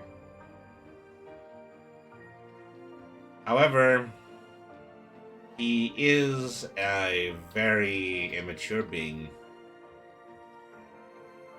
who doesn't understand the consequences of his own actions. Hey, what is this? That's like Warlock Bugs Bunny? Pretty much. And so, Yeah. well, really, That's Bugs dark. Bunny goes way back when it comes to like Uncle Remus stories and also very old myths surrounding jackrabbits. Oh, yeah, but that's right. But like, oh god, when you mentioned Uncle Remus. Uh-huh. Also, Gardenia is like based off like one of those mythical, like medieval paintings of what seemed like a hedgehog that seemed to have like to be like made of have like quills like instead of be like made up of plants, flowers or whatever. Yeah, all right. Gardenia is a hedgehog with the. So, I want to say that these are all persons because at least that suggests that these Yeah. are all mortals and people who are capable of being mortal in other dimensions and having intelligence. Yeah, and probably she's probably one of the champions that dislikes Izzy and like second most compared to Kyubey. With leafy quills, which are so beautiful. They resemble oil paint.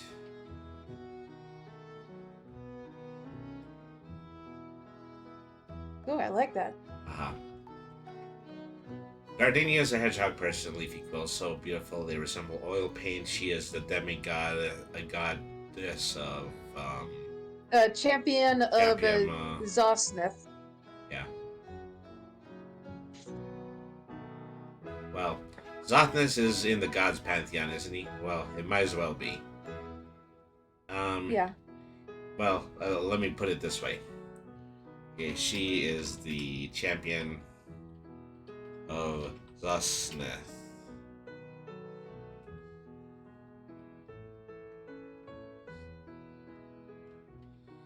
She's the champion of Zosneth. Zosneth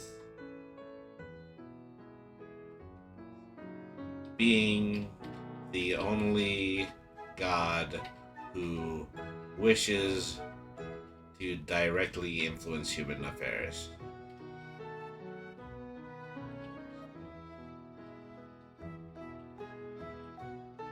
Alright. Also, like, I'm fairly sure, like, we would regularly be, like, have, like, both the demigods and, like, upper rank gods to have, like, champions. Like, Mhm. it's not like specifically one, it's like a whole, like, a group. Yeah. But we just specifically have these ones. Okay.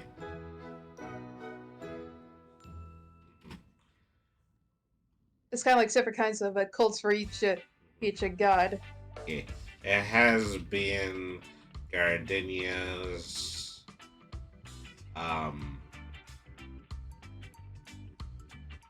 purpose to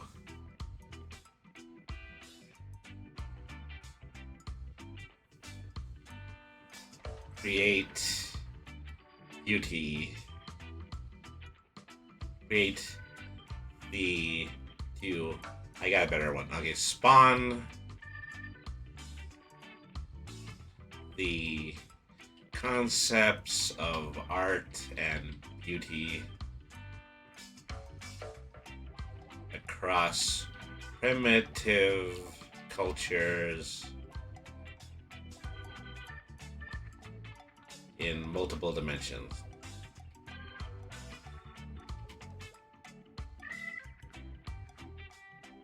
Well, I really like that. Like she is also like a big about like ages of art, like the Renaissance. Mm-hmm. So we have said that she has an issue with Mosselthod. No, it's Izatan. Izatan, yeah. So In fact, I say like yeah, Gardenia is like one of Cube's like first friends, yeah. Her which quest probably was- kind of upset that's Zosmith. Mhm. So her quest was severely set back when Mosselthod What? No, Izatan. brought when Izatan, yeah.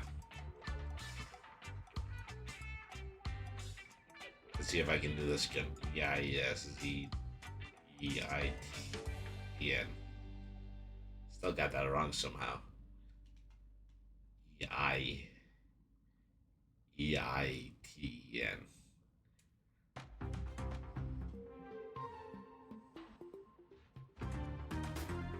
Okay.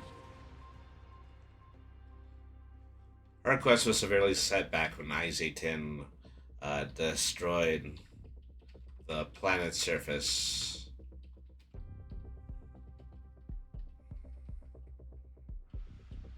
with his Ice Age.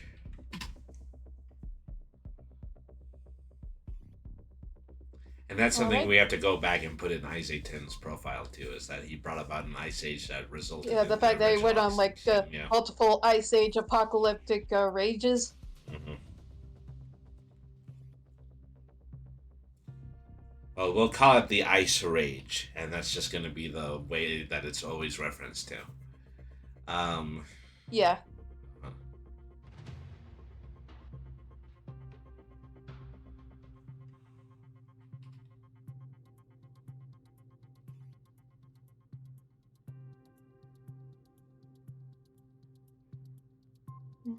Should probably also mention that like Gardine, would actually be like one of Cuve's first friends, uh-huh.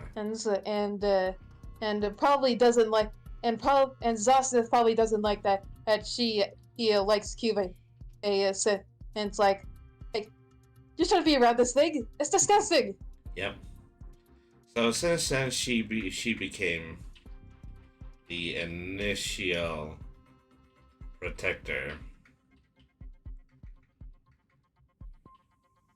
of Kyubey, taking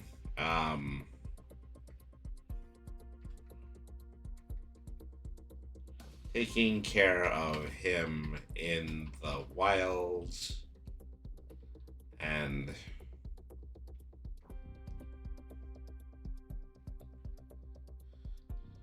introducing him to his fate at the hands of Musclethon. Yeah, looks good to me. The two of them are good friends, much to the chagrin of Zosnith, who dislikes Kyubey for his less than beautiful appearance.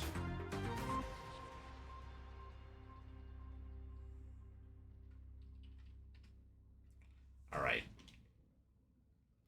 Mm-hmm. So, I mean, this explains a lot, I believe, of QB when it comes to character, because he has a tendency to not want to be seen out of beauty, which is kind of odd because otherwise he wouldn't have. Yeah, because like under that mask, he's like not even that bad, really. Yeah. Is that, but he doesn't have that real concept of self, except when it comes to dealing with Gardenia and Zosnith. Yeah, like Gardenia wants to like help him with that, and in the that's probably what like Gardenia's expertise in art are probably inspired Kyubey to like do things like his scribbling crayon art, which makes his mask. Mm-hmm. Okay, so now we have Squawk. I guess Squawk, a bipedal, extra flaming hot chicken cockatrice thing, akin to Ernie the Giant Chicken from Family Guy. Okay. Well, so he really is the mythical cockatrice. Well, known in Ancient as the cockatrice. Squawk is a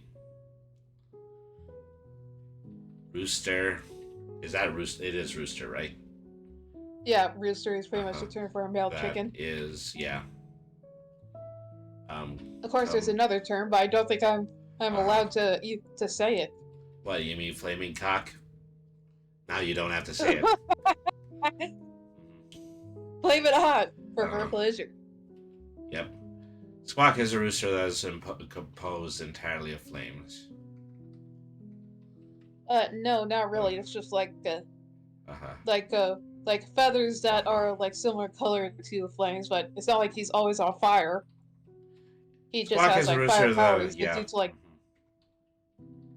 Squawk is a rooster that is an innate controller of fire mana. Because we're working within the rules of our own lore. mm-hmm.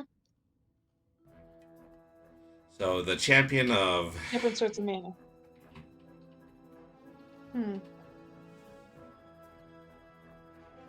I'd probably say Illume. Yeah. The champion of Illume. So he is tasked with eliminating any potential threat to the gods of sky.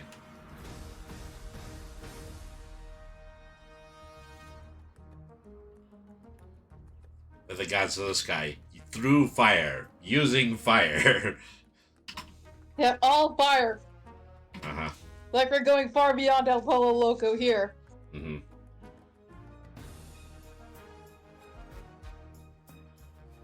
He is. Imagine if we just like, imagine if we actually put in a Family Guy joke with him referencing, with like kind of referencing him having constant battles with like pretty much a fantasy version of Peter Griffin. Yeah.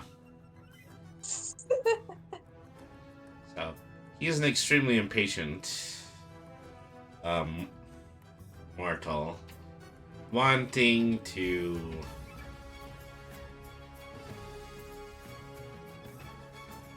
extremely prone to getting into a fight, Oh my god, yes. getting into a fight as a solution to virtually any problem.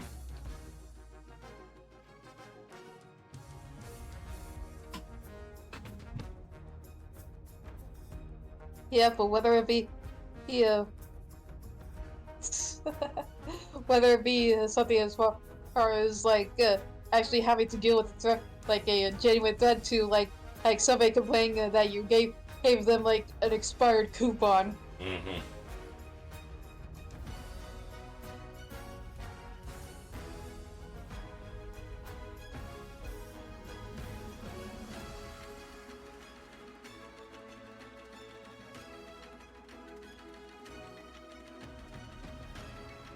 By the way, when we do the tournament episode, like I demand that Cube takes part in a quite literal full giant chicken fight with Squawk.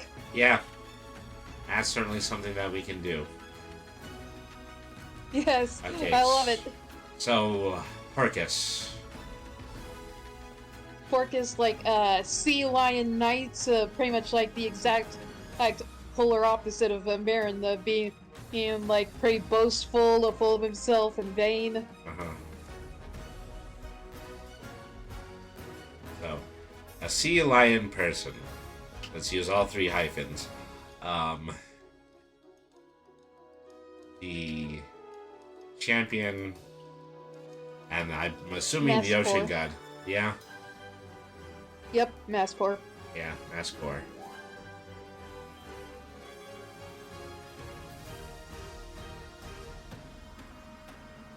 I tried to figure out where it was spelled. Yeah, Maskor. Alright.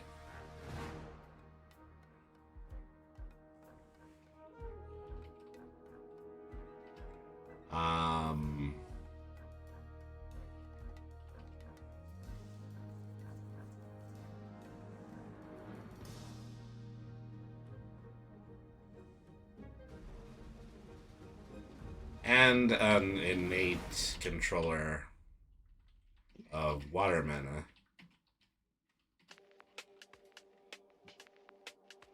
Porcus sees himself as the greatest living being, last step of all evolution.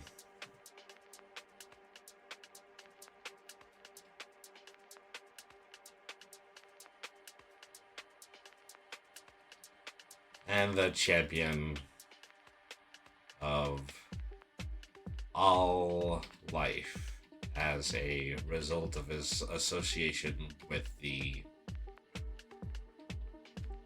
ocean god. Alright. Yep.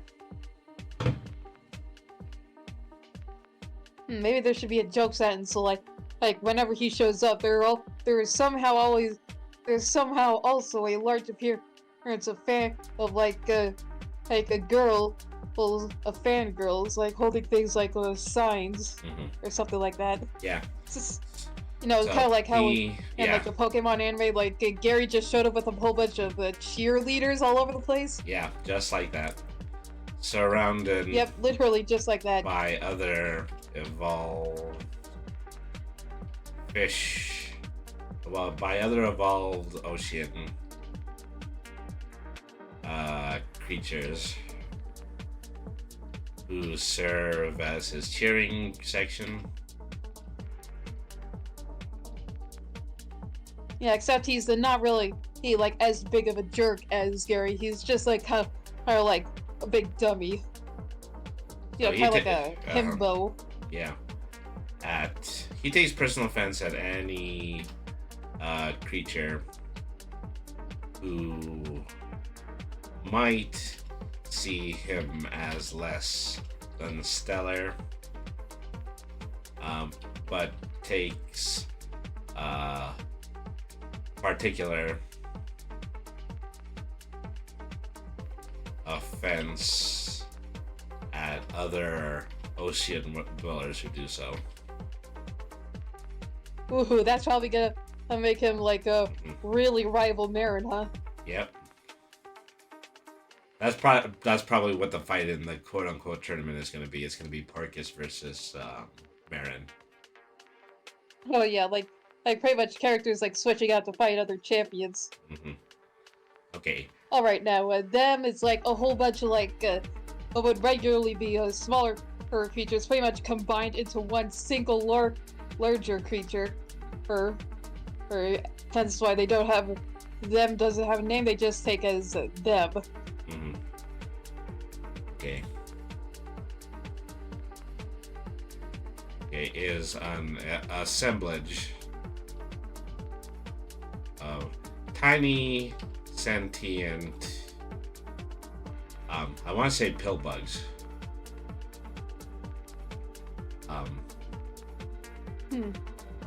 Tiny sentient critters encased in a stone shell. Okay.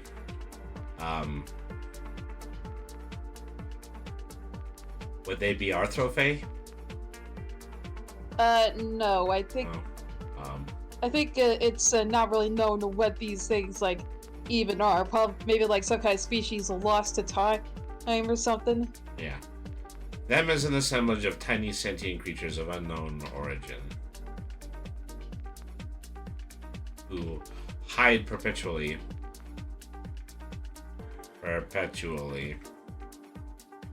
in mollusk-like shells that serve as strong armor.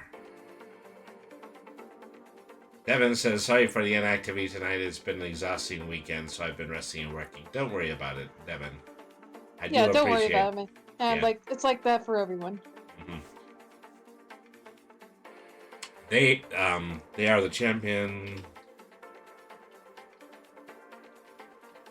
of Itamir. Itamir. Yeah, Itamir. Itamir. Who was Itamir again? That was the god of God of the Ages. yeah.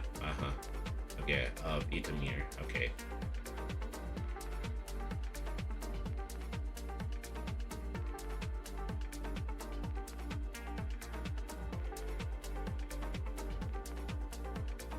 Okay. They're rumored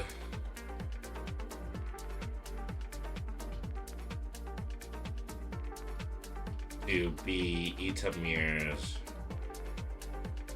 vessel for the destruction of the land.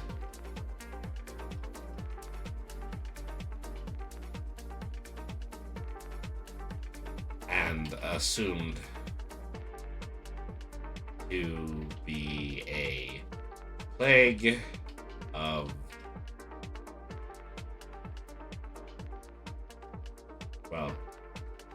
as they are assumed. They're rumored to be Itamir's vessel for the destruction of his land, as they're assumed to be a plague of invasive animals that will destroy all. Yep, but then again, that's just the rumors. In fact, they're pretty much. In fact, that thing is pretty much debunked by the fact that that this colony is pretty much sticking together like the one sentient as one hive mind thing. Yep.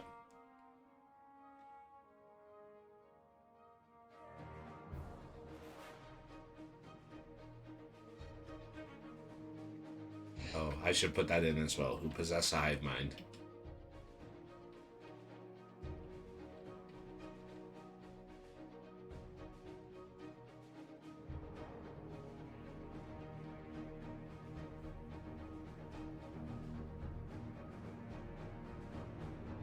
So, therefore, many champions form an alliance against them.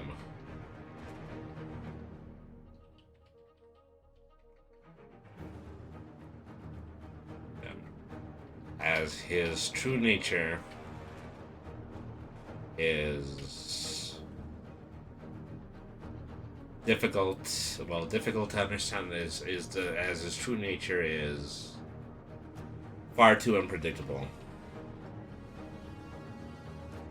Probably should also mention that the colony can like move themselves around to form a certain other or different shape. So one arm could probably move to the other arm to like make it like a bigger hammer thing or something. Yeah.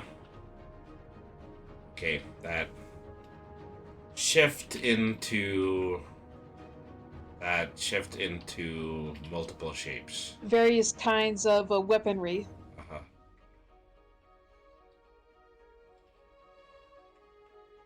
Okay, well, I'm gonna just delete Service Strong Armor because I think that's a bit more.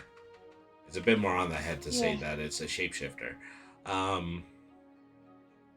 Yeah, at least to some extent, because it's not like they could change their appearance at will. Like there's still like one colony. They only have so many, making them up. So like there has to be like some kind of sacrifice to be made in order for like some of those things to be used. Mm-hmm. Okay, so Thunderhoof. Yeah, pretty much sheep. Bipedal sheep, and people thought to have been rumored that the race was brought about by a thunderstorm caused by Li Ting, his patron, and it also has a whole bunch of kids in the farms of gradually smaller and smaller sheep that he leads around. Yeah, bipedal sheep who controls electricity. Mana that is collected in his wool. Yep. Thunderhoof is the patron of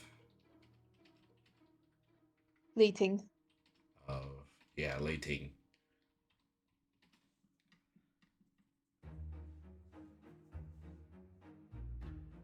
Mm-hmm. So, like Squawk, Thunderhoof is ordered to dispatch arguments as quickly as possible. And he frequently does so by using lightning to threaten mortal villages.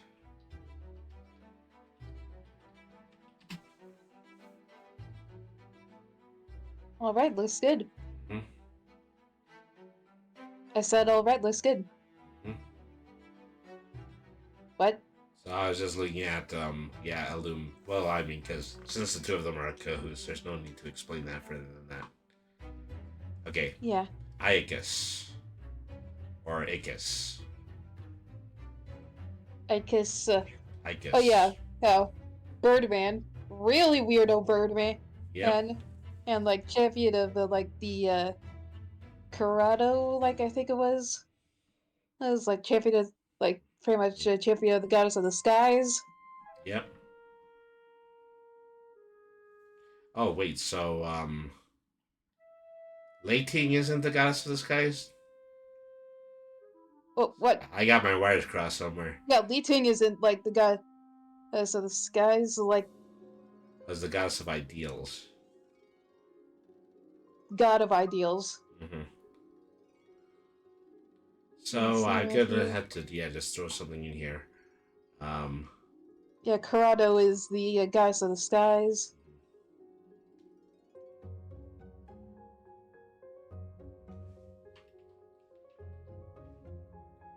So frequently does so by using his lightning to threaten moral villages that have become too dogmatic.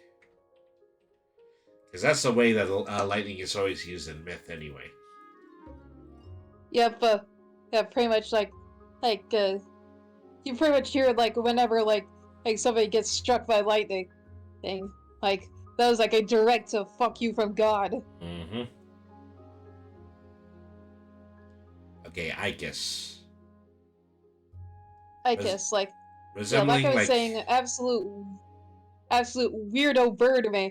And what, like a ostrich or like an albatross or like one of those like kind of like a parrot, but with certain colorations, so like a dove, but has a personality of combined of a shoebill and a cassowary. He Mhm. doesn't really talk, only kind of like some murmurs under his like a plague doctor like mask. Has essentially like the Pyro from TF2 if he was like Mhm. a bird guy, Yes. Mhm. and pretty much like dive bombed people. Okay. So a humanoid um a humanoid that has a humanoid um who species is non-specific. A humanoid whose species is unknown, but directly related to birds of prey.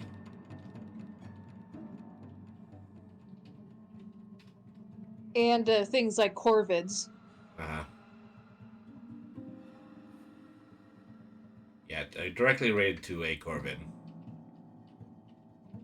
Okay. Icus is the champion of Prado.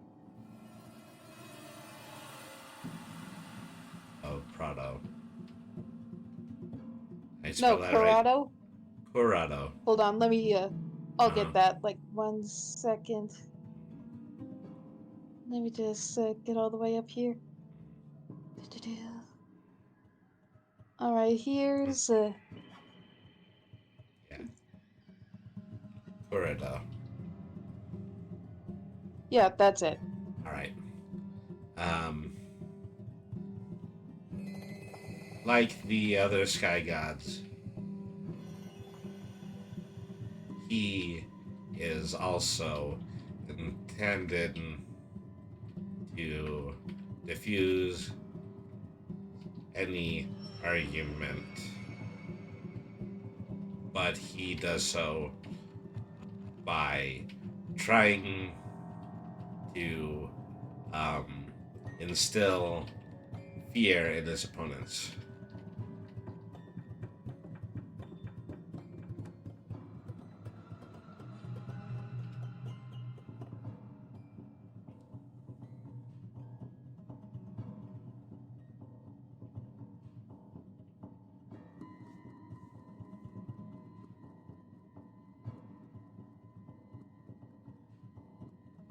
How's that?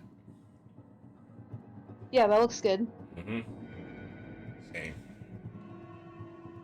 As his mask, with his mask covered face and his erratic, random physical fighting style,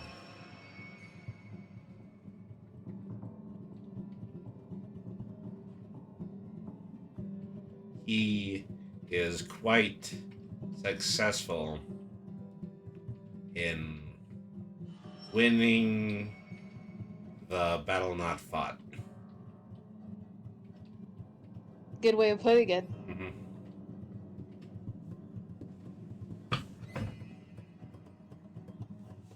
All right, Mary.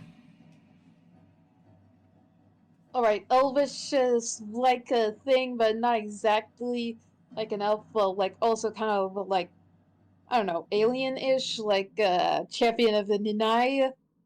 I have pretty much fairly strict, and also like not wanting too much conflict. Mm-hmm.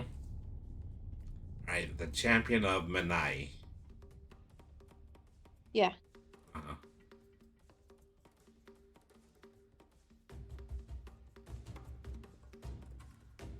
Yeah, of light.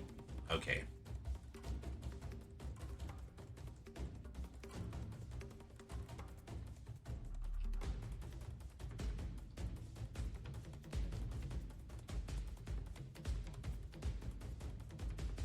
Okay, what were they supposed to be again?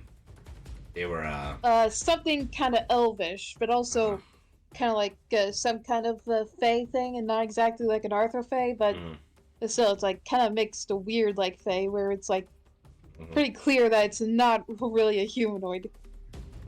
The champion of Anaya being a pure light who takes the form of an elf humanoid.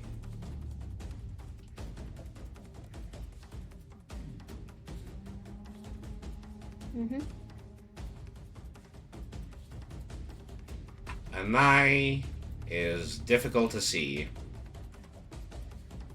and I think you mean Ninai. what did I get wrong? Didn't I? You spelled Ni when it was like Ninai. Say goddess, the Like, god of light, Nina. Yeah, all right. yeah, Goddess of Light.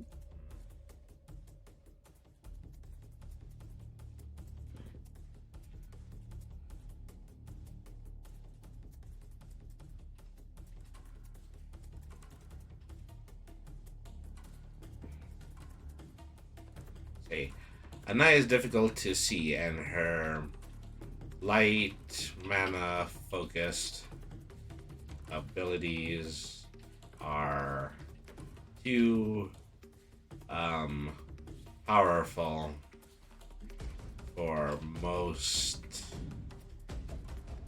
mortals to stand before.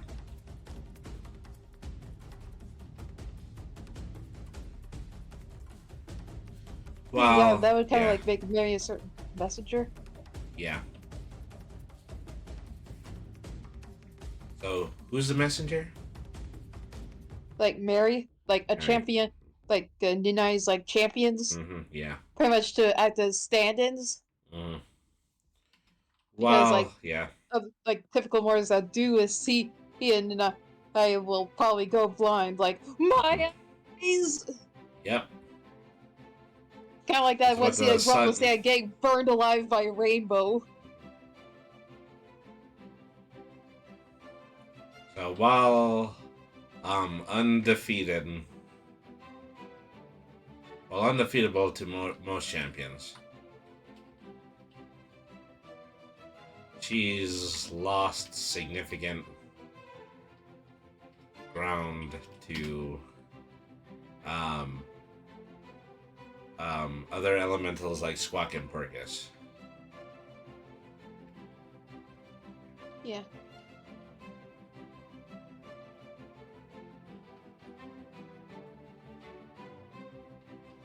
Who can't stand up to her abilities. Okay. RZ. Yes, RZ. Let me see here. Do. Yes. It's a snake that is really close to a naga, mostly being a cobra. Also, an incredible drug addict. Mm-hmm. Like a rumor that he always seems to be smoking the pipe he always carries around on his miasma straight from the god of rock himself.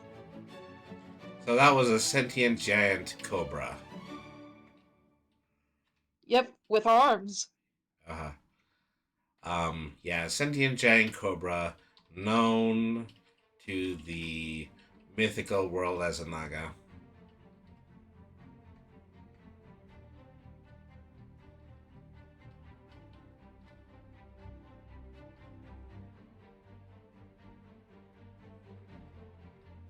RZ is a two-armed physical fighter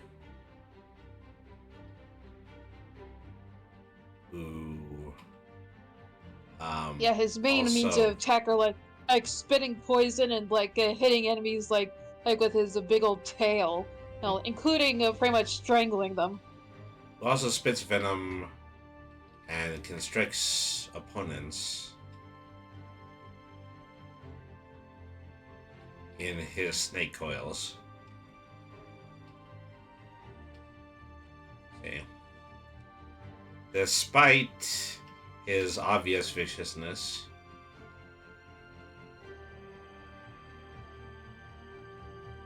he's frequently aloof.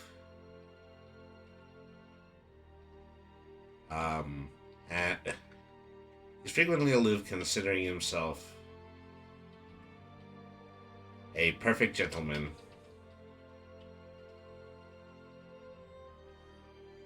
Yeah, that would fit him. And he's the champion of who again? The god of rot. Yeah. Yeah, Eudrim. Ujim? Eudrim. Yidrim, yeah.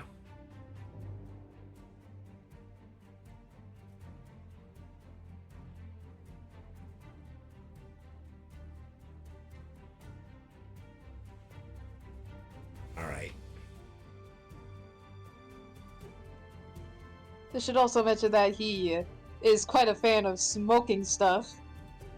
And there's also rumors that he smokes Eudrim's toxic miasma as a way to like get himself high. Yeah.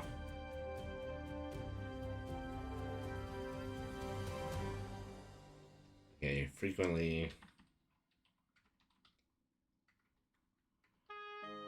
smokes cigarettes infused with Eodrim's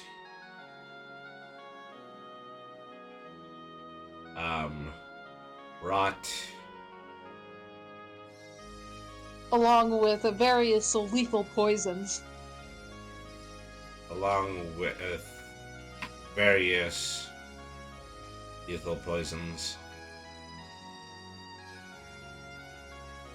attempting to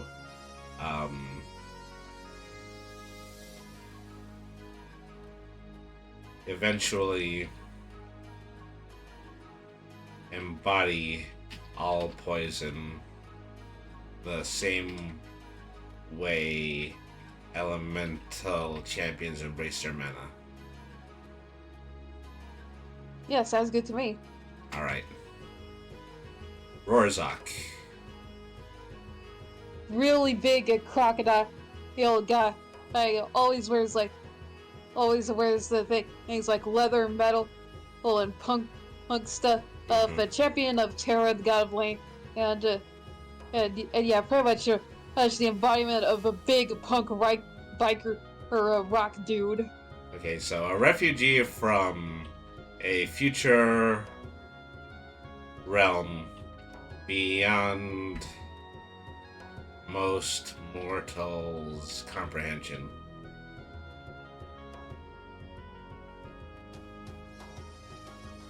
Rorzok is a crocodile person.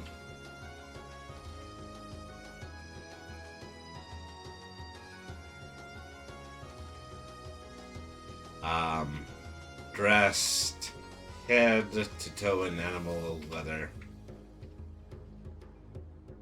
Yep. There, much of which is Controversial. well, I was going to say that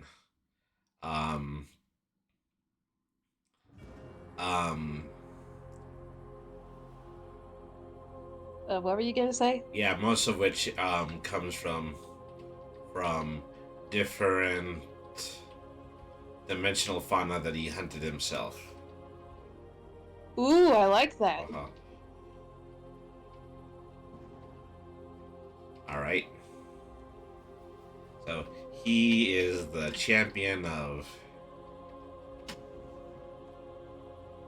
Terra. Terra. He takes particular pride in utilizing absolutely no mana in his battles to prove that primordial strength and endurance is all that's needed for survival. Yeah, maybe he'd also like to pretty much be like a bully of a Porcus. Mhm.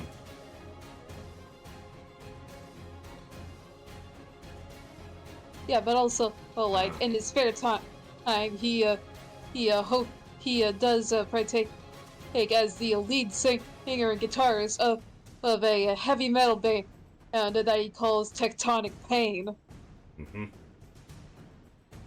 Okay, let me see. So, his main rivalry is with Porcus, who he can easily best despite the water champions spells, and in his home dimension he is the lead singer of a thrash metal band. What was the band's name again? Tectonic Pain. Tectonic Pain. Alright, there we are. Alright, looks good. Sounds like an interesting guy. Okay. Yep, he'd probably be a really fun guy to be around, especially for Marin, since like Porcus would be like particularly a dick. Mhm. Alright, Celius. Alright, oh, Silius, so like kind of like humanoid jackal, kind of like heavily resembles like Anubis. Is like a champion of the gods of war.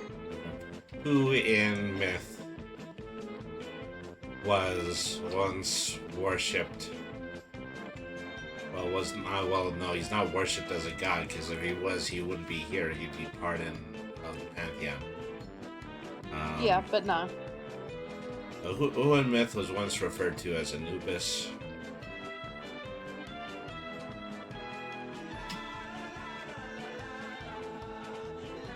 He's the champion of. Yeah, the two twins of war. Hmm, of. Okay, the two gods of war was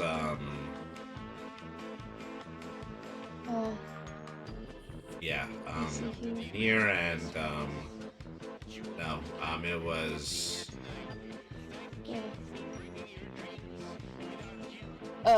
Iliskia and Hannequin. Alicia and Hannequin. All right.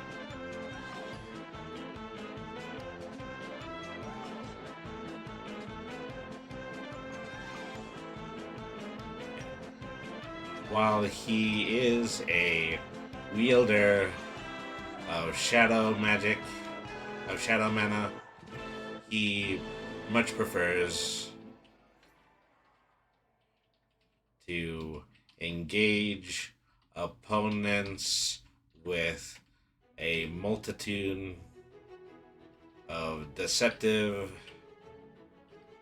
strategies.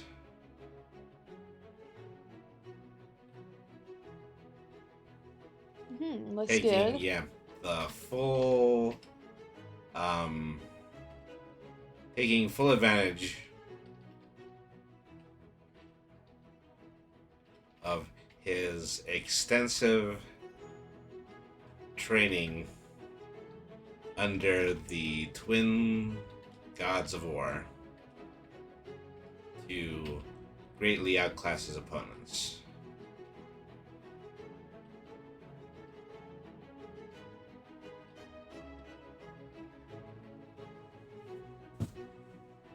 Looks good. All right.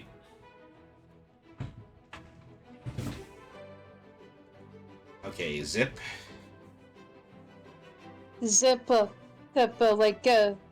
like a really short, or like a humanoid hyena, with like way more puffy and pointy ears. Yeah. It's like pretty much always wears goggles. Has like sparked like a mess about things like gremlins and stuff like that. Mhm. Okay, so he's kind of a machinist, right? Yep. The Yeah, he does like his The- particular use of combat is like firearms. so the champion of Elazar, I'm assuming.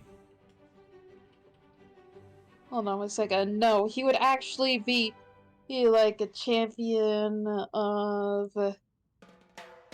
He would actually be a champion of the Drukor. Drukor. Okay. Yeah, Drukor. Yeah, kind of bearing a strong like a contrast with him being like mainly really jokey and stuff. Mhm.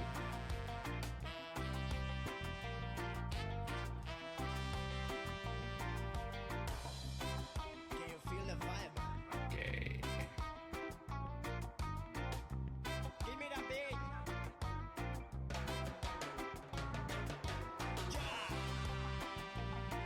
Wow. It would kind of make sense since Yeah. it's Yeah. yeah, it Exact- would probably also be there as a way to like cheer up like his patron. Yeah. Say, Drukor only participates in these battles as they amuse him, and Zip is therefore a being of pure entertainment to the demigod.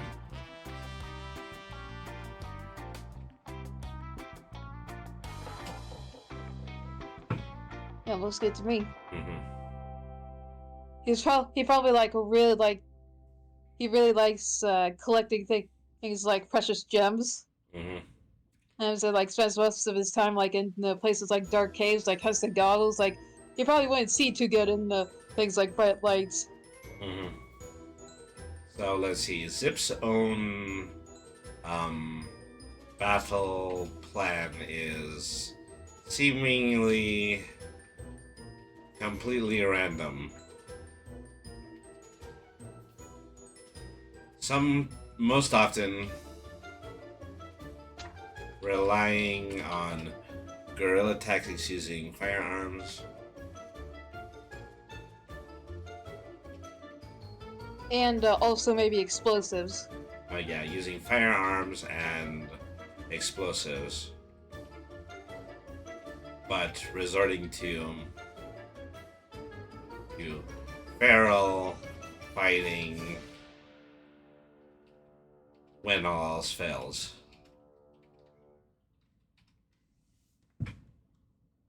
Yeah, looks good. Mm-hmm.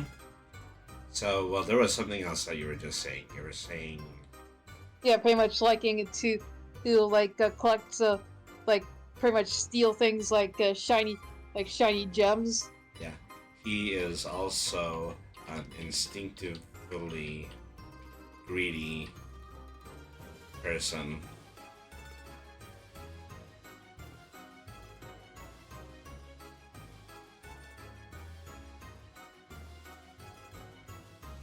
He's also an instinctively greedy humanoid.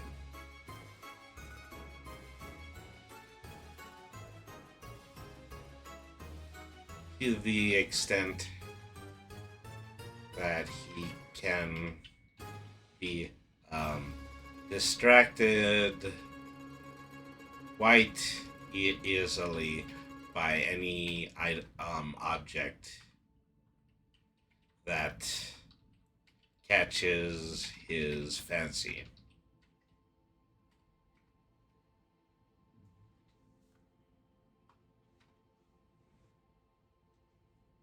All right, Wake, pretty much another cat person, but known to be like more puffy.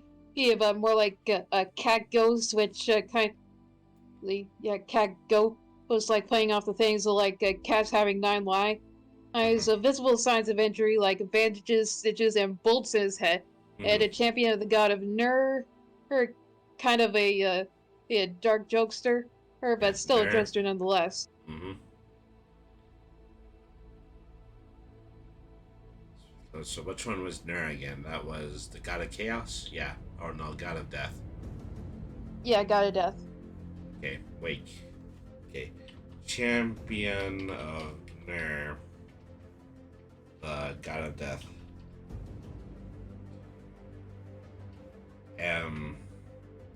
Originally a cat human. Wake has crossed into his patron's dimension so many times. He now exists permanently in a spiritual limbo between life and death. Yep, we'll live in the paradox somewhat. He battles by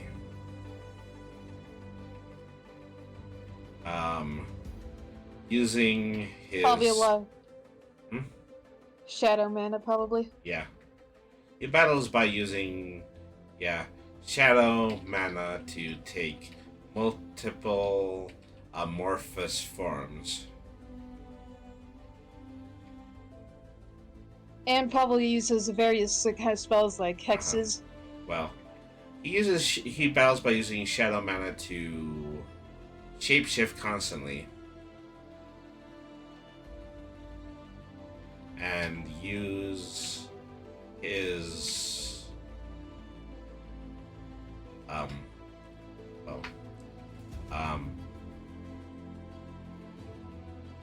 transforming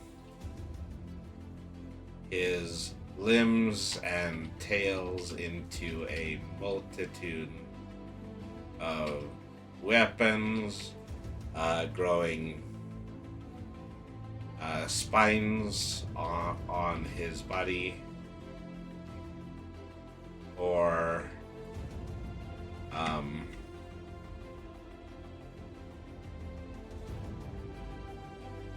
or even like detaching body parts in order to avoid certain attacks. Mm-hmm. Okay. Like, you know what that kind of trope that some sorts of cartoon characters do, like kind of like removing their own heads and moving it to the side. Yep. All right.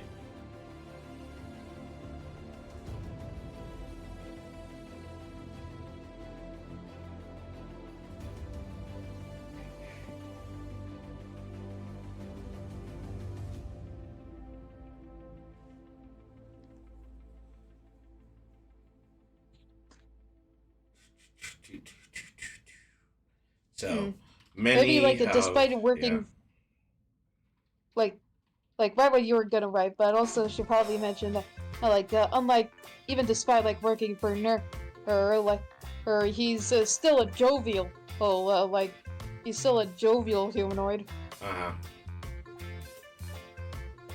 Many of the other champions distrust him as he is believed to be part of a grander scheme by the god of death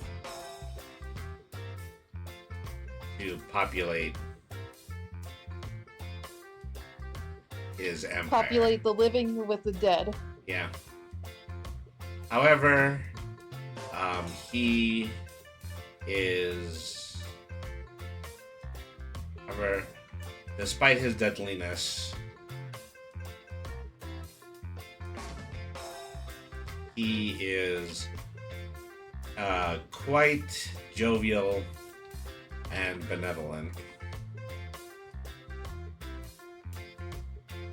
the very definition of the Grateful Dead. Yeah, looks good to me. Yeah, maybe So there he's could be pretty like much some kind. yeah, pretty much just Beetlejuice. Yeah, essentially. Yeah. All right. Yeah, pretty much. Yeah, Chelsea. Yeah, like Fennec Fox, so like kind of like a fox, like champion of Nora. Often wears things like classic kimonos. He's blind, and he's learned to use his psychic powers in order to see without needing his eyes. Say, who is Nora again? Goddess of peace. And also, he mostly levitates by and uses his own big fluffy tail as a pillow. Mm-hmm. All right. So, champion of Nora, goddess of peace. Okay, the champion of Nora, goddess of peace, who takes the form of who takes the form of, well, because they are literally this form, because they're at least semi-mortal.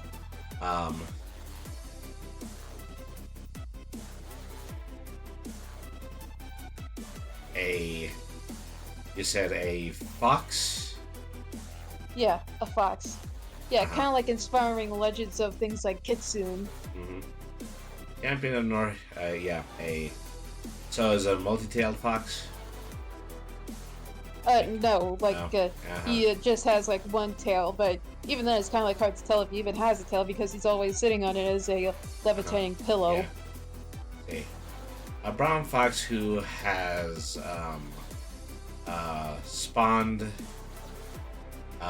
legends of kitsunes of forest.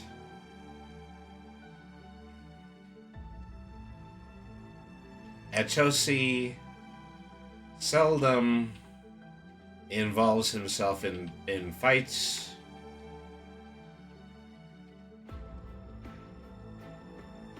But seems to possess abilities that frighten, that are, well, not frightened, but are,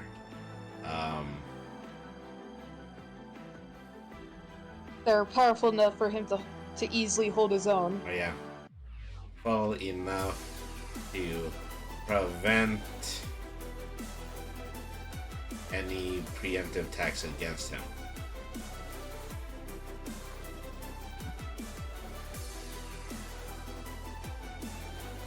Born blind, he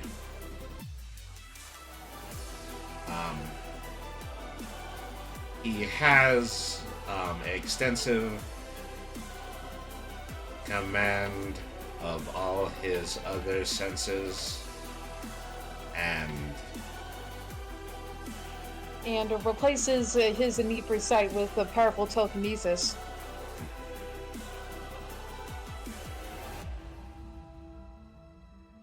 all right. This is something that I've never thought of before, but probably should have, is that how does telekinesis work in the realm of infinite mana? Probably like psychic mana, Well, yeah, but I don't just want to limit it to or psychic mental mana, mana. or maybe just like pure mana. Yeah.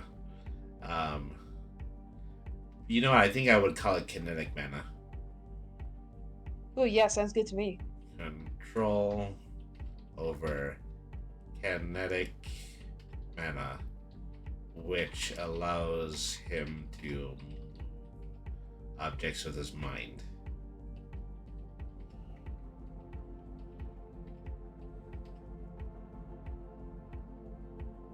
All right, looks good. All right. And then finally, And the Brill. last one, Brilled. So pretty much plays it. This is the champion of the God of Fire, and where Xanus is one of his creations to attempt to make like artificial life. Mhm. If Okay, yeah. Brilled. so, pretty much an automaton, like in a similar or fashion to Otto, but like strictly purely made for combat. Yeah. Eleazar. Okay. Champion of Eleazar.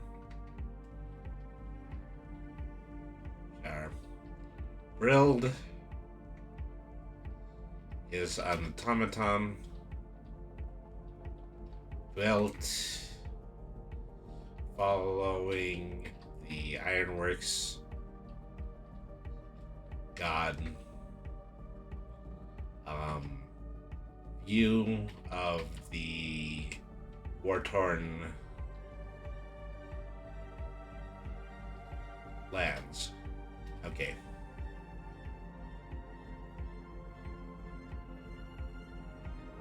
Well, witness.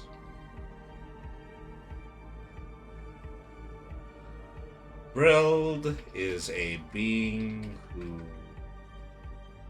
was especially built to be a combatant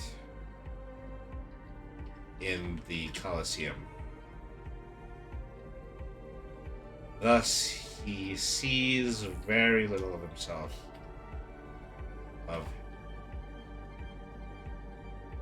outside of his primary battle function.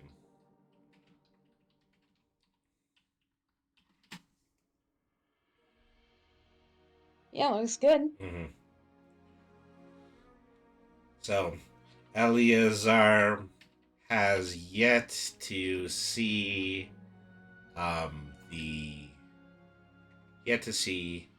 the ability of automatons to grow sentience.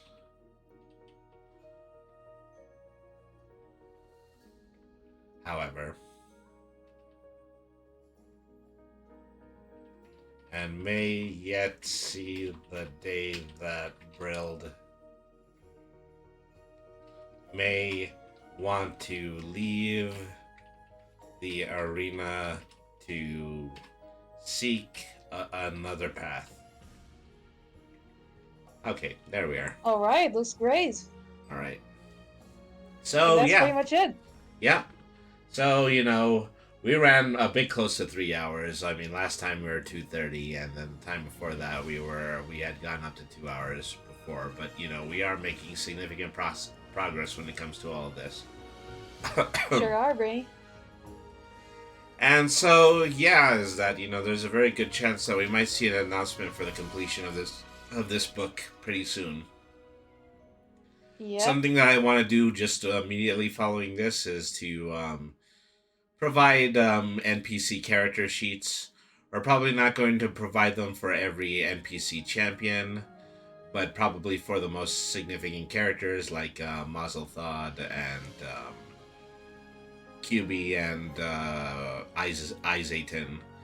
And then, we're just going to follow that up by, adding mechanics from the main book that we're using, which is Prowlers and Paragons, into that. Afterwards, we'll submit that for a license, and once we get the license, we'll get an opportunity to post this online. So, Can't wait until that day. Mm-hmm. So we're all working really hard at this, and so we hope to see the day that we are finally going to be able to release this material. So thank you everybody once again for tuning in. We're going to take a moment. We're going to do a raid right now. Let's see, who would we like to visit? We have Psycho, Tygex Holic, Akami is on. She's playing It Takes Two with Tia Singer right now.